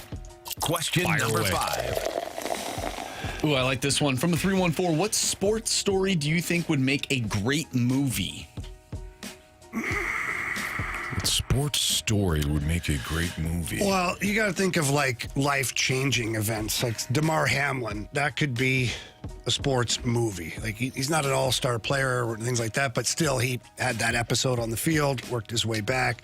Who else do we know in sports that's had a setback like that? And kind of. Well, this was self-made setback, but Vic. Yeah. I mean, you could really get into Well, that movie when would that be started. pretty interesting because you'd have the whole background of how the hell did you get into dogfighting? And when you're like, he was doing it during the bye weeks. Yeah. And like, what was the whole story? Then, he goes to prison. Yeah. Comes back and winds up. I'm surprised there isn't a movie pretty out. well. Yeah. Now he's a coach. I mean, I think the movie would have to end, if we're just looking at how movies are constructed, I think the ending of that movie would be him throwing that deep ball to Deshaun Jackson. Yeah. Yeah. Oh, yeah. Man, he had an arm. I'm trying to think of other situations like that. Like maybe an E-Bug movie? Splashback Deuce. No. The Snake Pit says Chris Pronger. What about Rick Ankiel? Do they have Rick a movie? Ankiel would be good. Yeah. Nope, he's got a book, but Well, that's how, movie would typically be- that's how yeah. movies are made. They're based off books. well done, Marsh. You could also, you're right. if we're doing that, you Not the could. dumbest member. No, that's still me. There is a 30 for 30 out, but an actual movie. You could do Bo Jackson. You could do Deion Sanders. Oh, yeah. Yep. Because those Brett Favre with all that stuff going on, that could be Brett a pretty, Favre? Yeah, There's did you see the Netflix documentary on Favre? I did. I thought that was pretty good. It was fine. Yeah. It was fine. I think what makes movies great about sports players, sometimes they're obscure, but there has to be a moment where that player overcame like a great obstacle. We have to have the Hollywood ending, right? You have to have that, and there has to be a little, fudging of the story a little bit. Like it can't I don't be like that. I don't want to fudge the story. But it's Hollywood. Yeah, whatever. You're an actor. I know. But I don't want to fudge the story. I want my story crisp. But that's clean. a documentary then. Oh, we watch those all the time. I love documentaries, but that's not a movie. Yeah, you can keep it true to. I mean, if it was terrible, if it's a terrible ending. That's why life is. That's why these kids today, Jamie, don't understand how hard life is. It's true. Because they think everything ends and it's always sweet, as they say. When actually sometimes it's just mid. Yeah. You know what I mean? Those Sometimes are documentaries, Carey. Oh, okay. I was going. Think of one sports movie. Sports movie. Okay, where it finishes on a negative tone. Or it's not embellished, right? So even Miracle, that movie, is embellished. There are things that they have in that movie that never happened. Like the bag skate, the way that went. That was probably different, but yeah, the one bag skate where it's like Micah Ruzioni. Yeah, that never happened. That never happened. Never happened. But it was Hollywood. Yeah, right? you had to add a little spice. Rudy, they didn't all lay their jerseys out. No. That they didn't care. They didn't care pissed about me it. off when I found that out because that was a hell of a way to. I mean, you got a teammate that is giving his all. He's the smallest guy on the damn roster. He's doing everything that the coaches ask, and they didn't want to give him a chance. And then those gentlemen came in there and said, if Rudy don't play, you know what, coach? I don't play. And the fact that wasn't true, I am pissed off about that. See? That's what I'm talking about. The embellishment. The documentary wouldn't have had that. Exactly. Don't give me the BS story about them laying there. Coach, hey, here you go, coach. Here you go, coach. Me They didn't give a damn about Rudy, man. They didn't carry Rudy off of the field. They weren't chanting for Rudy. What are you talking about? Some say he was offsides. Did he even get a sack? I don't think that's true either. Oh, God, no. Well, he did, just like Michael Strahan got a sack of Brett Favre. But that was a sack. It's in the record book. You know what he did do, though? He did discover One-Eyed Willie's treasure. He did do that Yes, later as a on. child. He did do that as a child. He did do that as a child. He Goonies. found old One-Eyed Willie. Okay. All right. We got a text from the 314. Wait, in Field of Dreams, those guys don't really live in the cornfield. We're just ruining sports movies for all damn day now. I want to stop. You know what, though? And the Grant Francis fan club brings this up. Jordan Bennington's story is actually movie-worthy, in my opinion. Based on his career trajectory. Yeah, Disney would reject that. Like, really? What? Yeah. Really? Okay. So a player was You know what? lent out to another team and won a Stanley Cup. I just thought about one. Not just lent out to another team. He was lent out to the Providence Bruins, the farm team of the team the Blues played in the Stanley Cup Final. Yeah, I'm not buying it, says Disney. What about Poso? Yeah, living in the car and stuff. Yeah, that's a story. It is a story. It's like an ESPN short. Jamie. Oh, what the heck? I mean, I don't know which one you're reading, Marshy, but I just got so disappointed. And I won't even say it on these airwaves what I just read. Which one? I won't even say it. From 618. I don't know if that's true or not. I know the second part is. What? Yeah. The right side, strong side. Oh, remember the Titans? Yeah. Oh, yeah, that's all I like. Wait, what the heck? I am. Actually, I did know that. Let's move on. Which quarterback player team has to take it to the next level in 2025? Who's got to step up? Well, we will. Next on 101 ESPN.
Well, Jamie, do you know if it's time to refi? Is now a good time to refi? I have no idea. Well, thank God we got Stewie. He's on the line right now. Stewie, is now a great time to refi? Guys, now is these times. These are the lowest rates that I've seen in a couple years. Make it happen. The report that came out this month, or today actually, came out that employment is worse than expected. They see a slowing economy. This gives all the reason in the world for the Federal Reserve to cut the interest rates on September 17th. So the rates are factored in right now as if that cut's going to happen. Don't wait and say, okay, now they cut it. Now I'm going to go ahead and refinance. Do it now. It's factored in now. The last time the Federal Reserve went ahead and cut the interest rates went up because it wasn't as deep of a cut as expected. So the rates are low now. They may be lower than they're going to be in 2 weeks. Take advantage. Lock in with the bagel loan. No closing costs. Save $2, $3, $4, as much as $800 a month that we just saved an ESPN listener today. You can make it happen, but you got to pick up the phone to make things work. That's the key right there. Don't procrastinate. Don't push it to tomorrow, the next day, the next. Before you know it, it'll be too late. Then you can't do it, and you should have just picked up the phone and called our guy Stewie. His number is 314-324-4440. Again, 314-324-4440. Call him, text him, day, night, weekend. You know the routine, but make sure you tell him that Anthony and Jamie sent you in. He loves hearing that, and he loves helping you out. So please don't hesitate. Call him. If you can't remember that number, Google the bagel loan. Thanks, Stewie. Have a good night, guys. NMLS number 226715.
WXOS, WXOS HD1 East St. Louis. 101 ESPN is driven by Auto Centers Nissan, home of the lifetime warranty and 30-day return.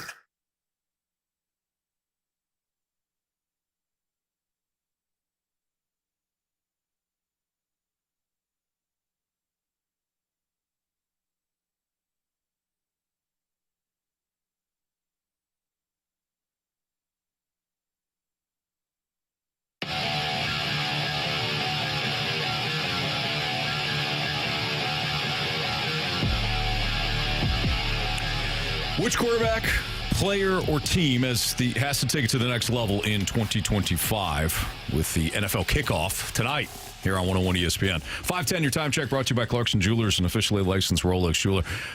Carey, I want you to set some parameters for us because guys like Marsh will tarnish this. We're not talking about the Lamar Jacksons or the Josh Allens, guys that we know they are right there on the cusp of making it to a championship. They just have to do it. They just got to do it. We're not talking about those guys. We're talking about and we're not talking about younger players, the Caleb Williams of the world, the Cam Wards of the world. We're not talking about those players either because they have not proven enough yet to this point.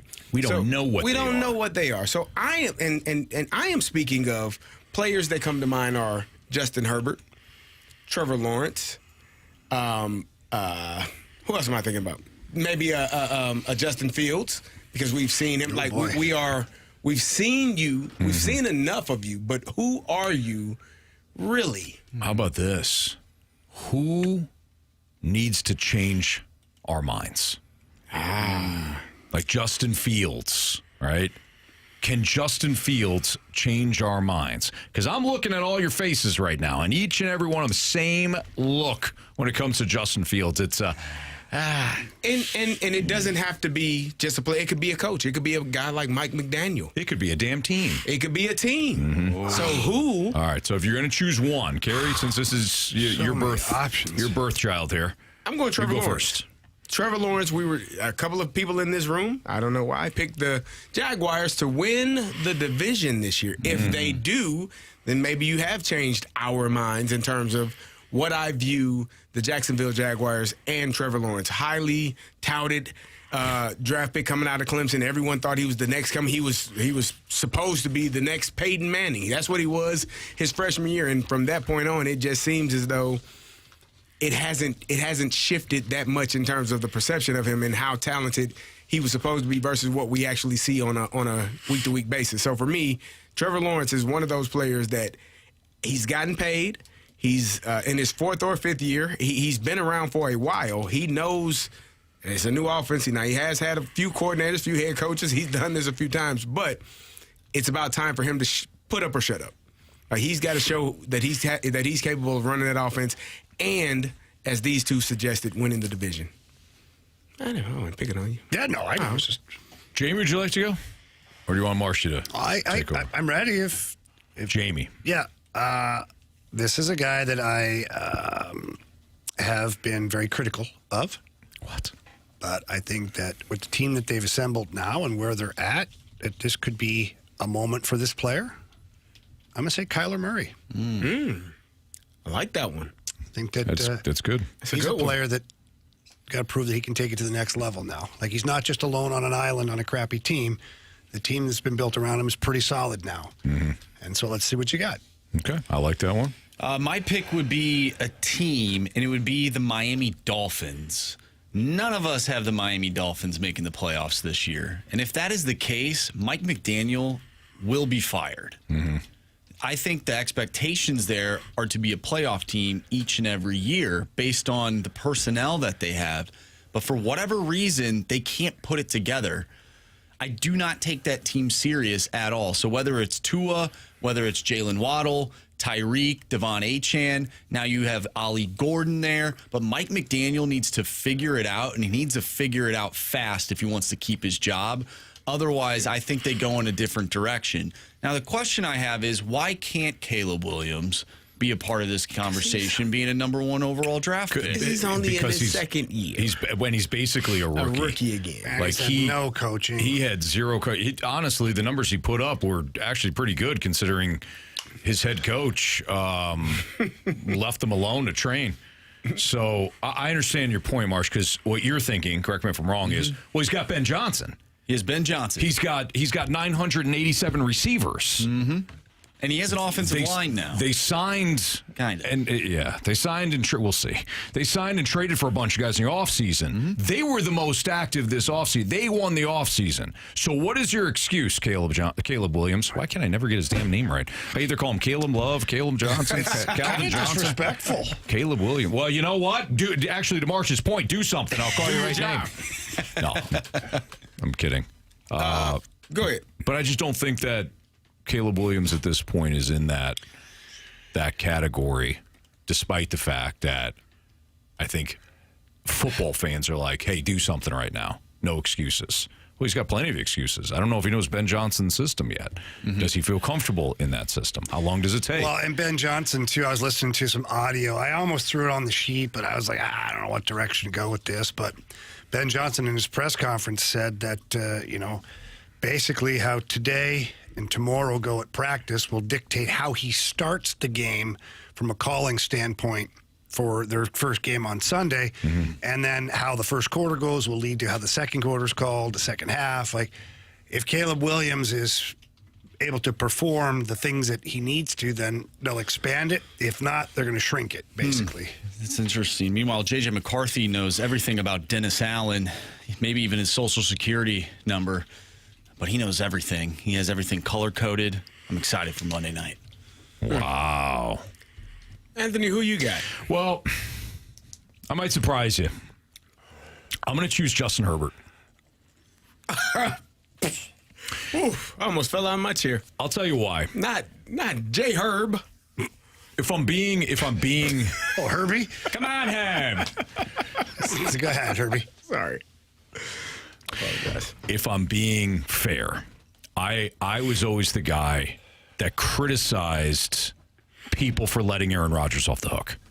I thought in his Green Bay heyday, there was always an excuse for Aaron Rodgers. They never drafted a number one wide receiver. They never drafted a receiver in the first round. Okay, but the guy they got in the second the one time, Devontae Adams, was outstanding. He had weapons. He had defenses, certainly better defenses. Not all the time, not every year, but he had better defenses than most of the quarterbacks who never won a title that probably could have if they had better teams around them. And then it was the NFC Championship games. Well, the Packers aren't good. They didn't get a home game. Like, everything was just wrapping Aaron Rodgers in bubble wrap. If he was so, if MVP constantly, why isn't he being criticized for not winning a second one like your guy Peyton? As soon as Peyton won the first one, it was like, hey, you want to be elite? Win another one. Yeah. Now. 100%. But for Rodgers, it's like, no, I can't criticize him. So if I'm being fair, as good as I think Justin Herbert is, this guy hasn't done anything. He hasn't won a playoff game. I agree. He's been good, but he hasn't done anything. You're right. His worst playoff performance, he 4 picks, I think, last year in Houston. It's not all on him, just like it wasn't all on Rodgers. But if I'm going to be fair and say, hey, man, Justin Herbert's a lot better than you think, he's got to prove it. Now, he doesn't have a stable of receivers to throw to, but he does have a solid coach. He's got a good defense. They'll control games. He'll probably just be a game manager, but that should get him to the playoffs. And if he gets in the playoffs, he's got to be a lot better. So that's Herbert for me. All right, we're going to do our pick'em next. As we know, we got the 101 ESPN Fastlane and Rizzuto Show pick'em this season. We got the punishments, and we'll go over the punishment with you next. But we got our picks next in the Fastlane on 101 ESPN.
ready to pick 'em. It's the Fastlane Football Pick'em Challenge on 101 ESPN. Refreshed by Bud Light, official beer of the NFL. Easy to Sunday, easy to enjoy. Enjoy responsibly.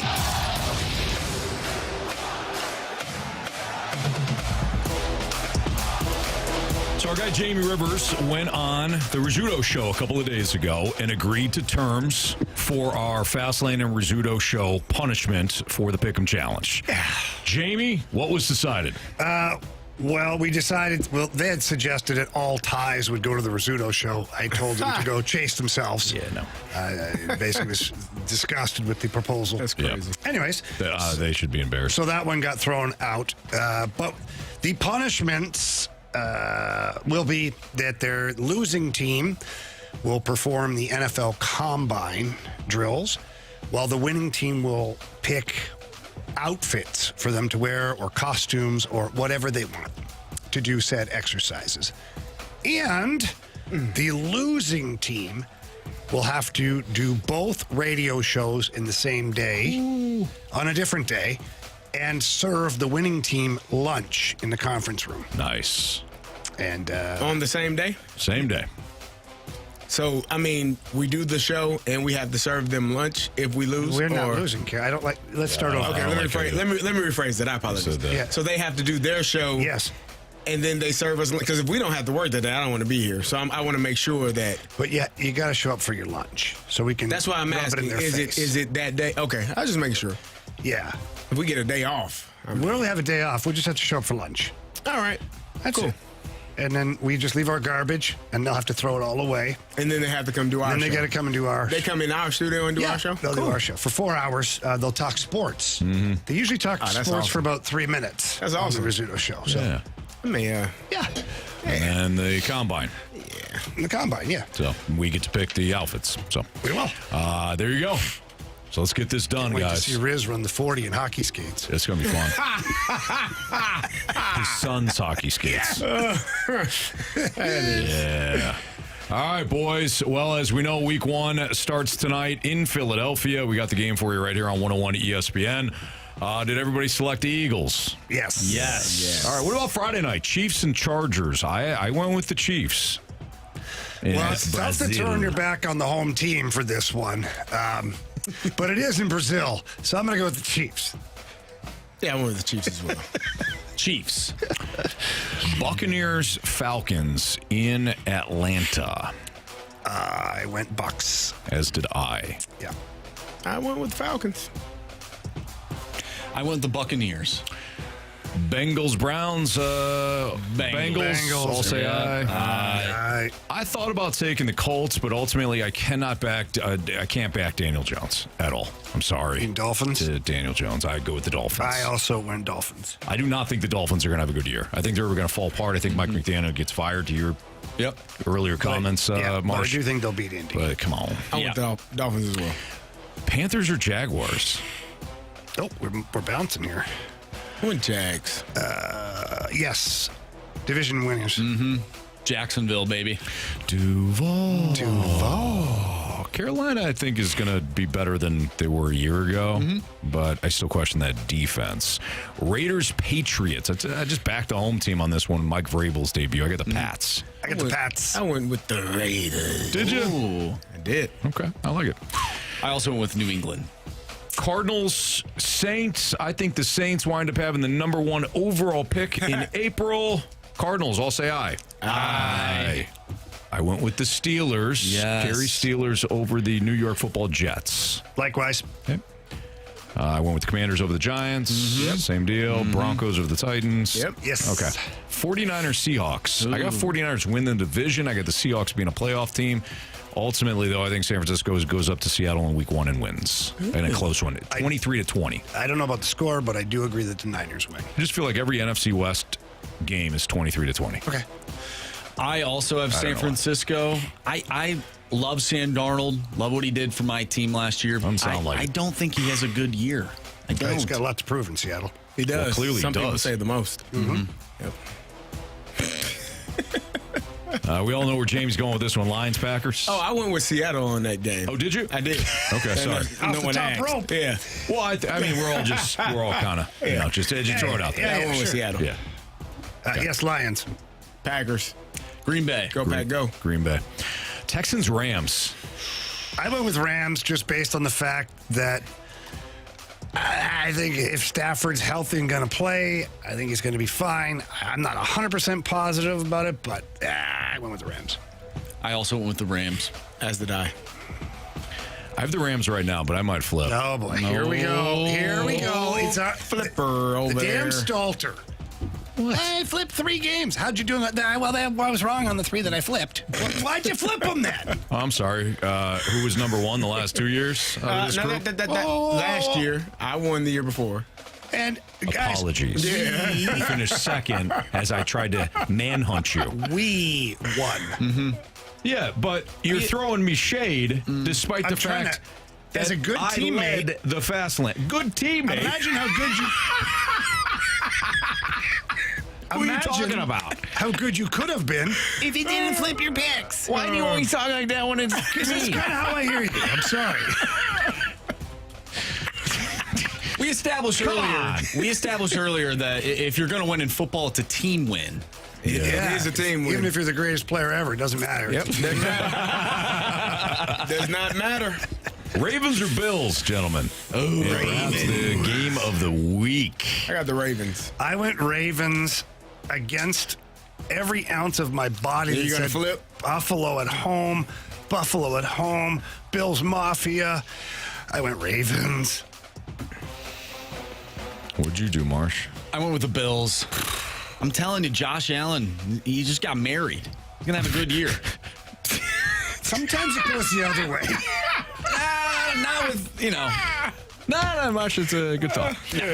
I also thought. I can't say the. It's a wholesome his wife thought. is very talented. She sure is. Mm-hmm. I went with the Ravens as well. This is where I end up getting shot. No, maybe this not. Upcoming week. Maybe not. I feel. With this Are we game. still doing that? Yes, we are. Yeah. Shot. Vikings, Bears, Monday Night Football. I got Marsh's J.J. McCarthy led Vikings in Soldier. I've got the Bears. Wow. I think that the head coach, Ben Johnson's going to do a good job. I think that Chicago's got the best roster they've had in a number of years. And I don't trust Caleb Williams all that much.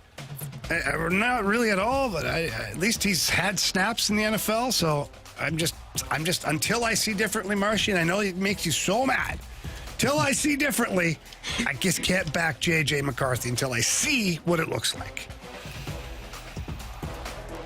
I got the Bears. Of course. I got the Bears. I am thinking and considering flipping, but right now I got the Bears. I know the Vikings are dealing with some injuries. I know Justin Jefferson was injured, dealing with injuries. Jalen Naylor was dealing with some injuries. I don't know how healthy they are. Obviously, Jordan Addison is suspended for the first few games. I don't know what the receiving core looks like, and I don't know what the quarterback looks like. So it makes me a little bit nervous and a little bit hesitant. They do have a great defense, but I think I may have just talked myself into staying with the Bears. Well, Ben Johnson, it seems like he has Brian Flores' number. However, Ben Johnson doesn't have Jared Goff as his quarterback anymore. Wow. Give me the Vikings. Last year, I like to fade the Vikings, because I'm superstitious. I feel very confident in the Vikings this year. And, you mentioned the wide receivers. There's a reason why they went out and got Adam Thielen. I think he has a good game. He had been working with J.J. McCarthy in the offseason, so I think that transition will be seamless come Monday night. Okay, there you go. Seamless. I'm surprised, Marshy. You're not fading your Vikings. It worked well for you last year. I didn't fade them last year in week 1 when they took down the old Giants. I'll tell you right now, the logo is going to pick off Caleb Williams. The logo? Jerry West? No, not Jerry West. I don't think that's going to happen. Andrew Van Ginkel, the Viking logo. is going to jump a route and take it to the house. Okay. I like it. I believe in you, and I believe in Jerry West. I believe in miracles. Andrew Van Ginkel. No. All right, boys. Moving on. It's Fastlane on 101 ESPN. Apparently, you guys found some audio that Carey and I did not have an opportunity to listen to. Yeah. You have held this audio. We'll set the table when we come back. There you go. It's next on 101 ESPN.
101 ESPN Sports Center. I'm Andrew Marsh. It's time for a Sports Center update brought to you by Saliga Heating and Cooling. After the show, we'll have Eagles, Cowboys pregame for you starting at 6 o'clock. The kickoff will be at 7:20. If you have missed anything from today's show, make sure you go to 101ESPN.com or check out the free Dobbs Tire and Auto Center's 101 ESPN mobile app. Just head to the podcast page. You'll find all of our shows there, and it's all brought to you by the Schaefer Door Company. I'm Andrew Marsh, and the Sports Center update is brought to you by Saliga Heating and Cooling, a Daikin heating and air conditioning dealer.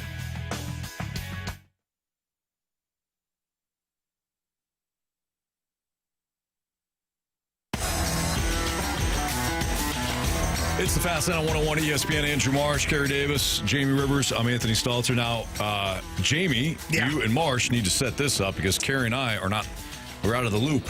Yeah, no problem setting this up. This audio you're going to hear next is from Dan Orlovsky. I believe it was First Take, Marshy.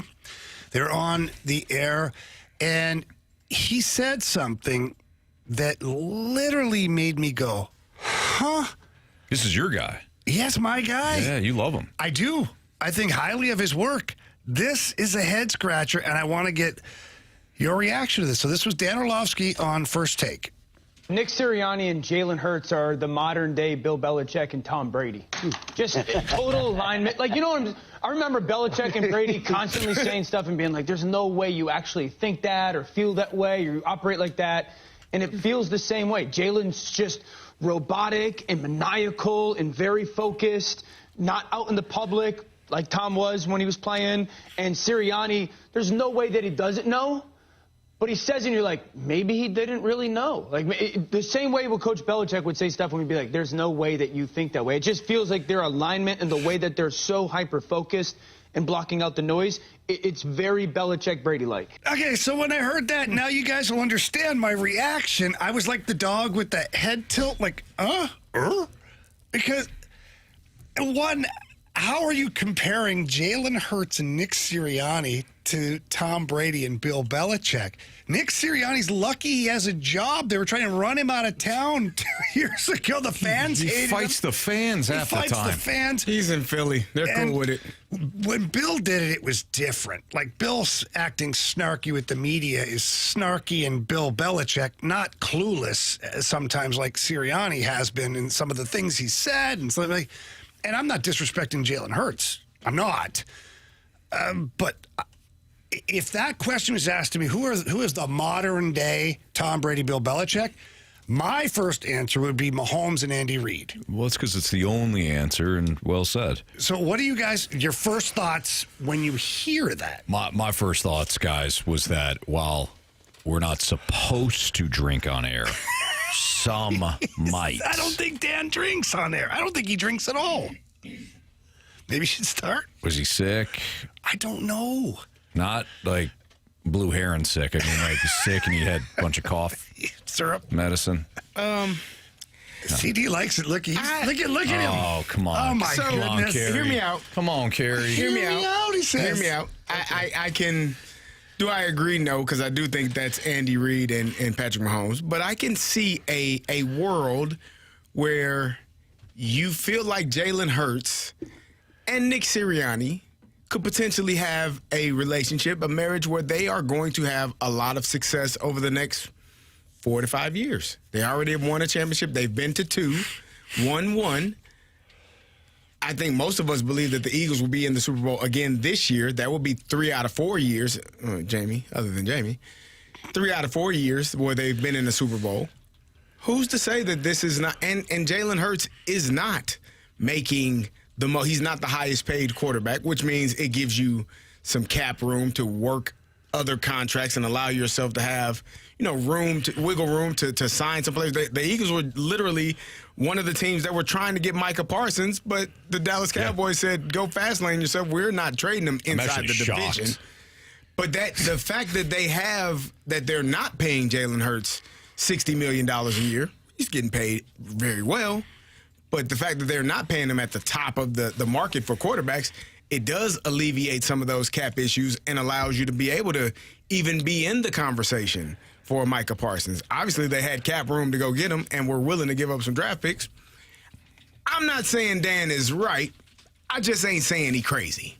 He is crazy. I'm not saying he's great. Look, it's not even close. All right, forget the quarterback thing for a second, okay? Which is just insane. But Bill Belichick, as we know, say what you want about Belichick. You say, it's Brady. It's all Brady. Okay, fine. But you can still look at what Belichick did with his defensive game plans. One of which came against the Rams, not the first time. The one in which Jared Goff and the Rams put up like 5,000 points a week until they got to that Super Bowl, and the combination of Belichick and Brian Flores held them to 3 points. Yeah. That's just one Super Bowl, let alone some of the other game plans that Belichick came up with on a week-to-week basis. He was constantly ahead of where the league was going. He was the first one to say, "Hey, you know what? We're in that era. We're gonna go spread, and then we're gonna go double tight end, and then when everybody is getting smaller and faster on defense, we're gonna start running the ball again." Nick Sirianni ain't doing that. Nick Sirianni, what from a football standpoint, he might be a hell of a CEO coach, but what does Sirianni do from an X's and O's standpoint that would put him on the same level as Belichick? I don't know. I don't know that he isn't, though, either. I don't know. I don't know what he's doing from day to day. I'm going to join you. Thank you. I don't know what is your deal today? And look, we all have a bad day, Carey. It's okay. What is your deal today? All day. From the start of the game. Tom Brady sucks. This is when you have to keep your game simple. All right, when you're having a bad game, just keep it simple. I don't Master know. Sin says, cheat much? Yeah, he did that well, too. Bill? Yeah. He was zigging while everybody else was zagging. Exactly. We got a couple of texts saying we're not even listening to the audio because they're not talking. He says Dan was not talking about on the field. He was comparing their off-the-field demeanor in terms of interviews and how they handled themselves. So why maybe, would you even bring that up? Why is that a comparison? I don't know. I'm telling you, we got a couple of texts that say that. It's like the context of it. But like, why even say it? Like, why? That's a what? You're what? You're saying that's some sort of brilliant take? It's not. From Dan or from this text? From Dan. Oh, but we're bringing it to on the field because the Eagles are a really good football team, and I can see more Jalen Hurts than I can see Nick Sirianni, Jalen Hurts to a Tom Brady than a Nick Sirianni to a Bill Belichick. Like Jalen Hurts kind of written off coming out of college a little bit. Like I know when he went to Oklahoma, had a good year, but he lost that starting position at Alabama, had a huge chip on his shoulder. Tom Brady always played with a chip on his shoulder despite being one of the best, if not the best quarterback to play in the NFL. But he wasn't even the guy at Michigan. I think if we dive deep enough, we can find so many people that play with chips on their shoulders. But even saying that, Marsh, what round did Tom Brady get selected in? Sixth round. What round did Jalen Hurts get selected in? Second round. Yes. So even there, I get it. Like, fierce competitor and all that. But to Jamie's point, it's the NFL. You can trip over somebody from did you say it? No, did I say anything? No, he's just I was mad. just going to say that's because Go ahead, Mark. Tom Brady wasn't a generational talent. I'm not saying that the answer is them. I'm just saying if I had to pick two, Hurts, I could squint and see Hurts being more like Brady than Nick Sirianni being like Belichick. I'll give you that. Okay, fine. Yeah. But then still, to say they're both right. It's just a really... Off the field, on the field, I don't care. It's just a really comparison was the fact that the Patriots were able to have the success that they had, and the Eagles could be in their window of success as well. For 20 years of success? Well, they had to start somewhere. We'll see. That is an all roster. Yeah, we'll see. And they will win again this year. Thank you. Good job, Anthony. What we learned, 3 stars of the day next on 101 ESPN.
anything from today's show, you can always download the podcast available at 101ESPN.com or on the Dobbs-Tire Notice Center's 101 ESPN mobile app.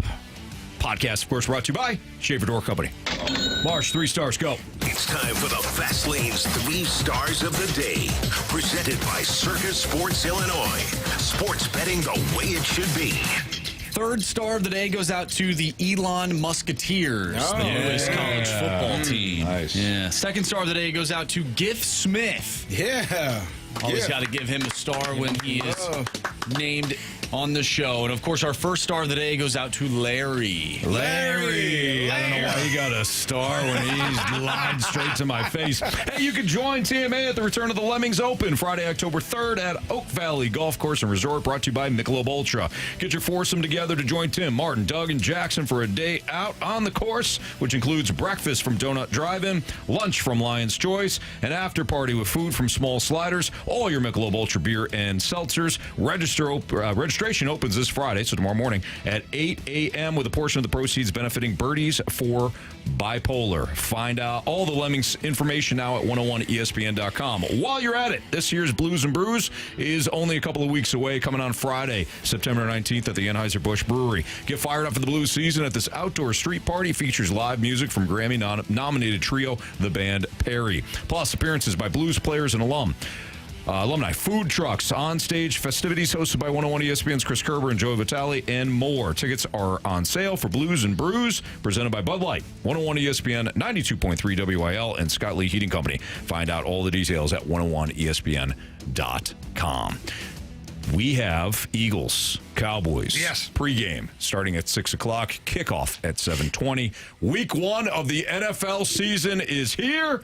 Everybody enjoy yourselves. For Andrew Marsh, Carey Davis, and Jamie Rivers, I'm Anthony Stalter. See ya.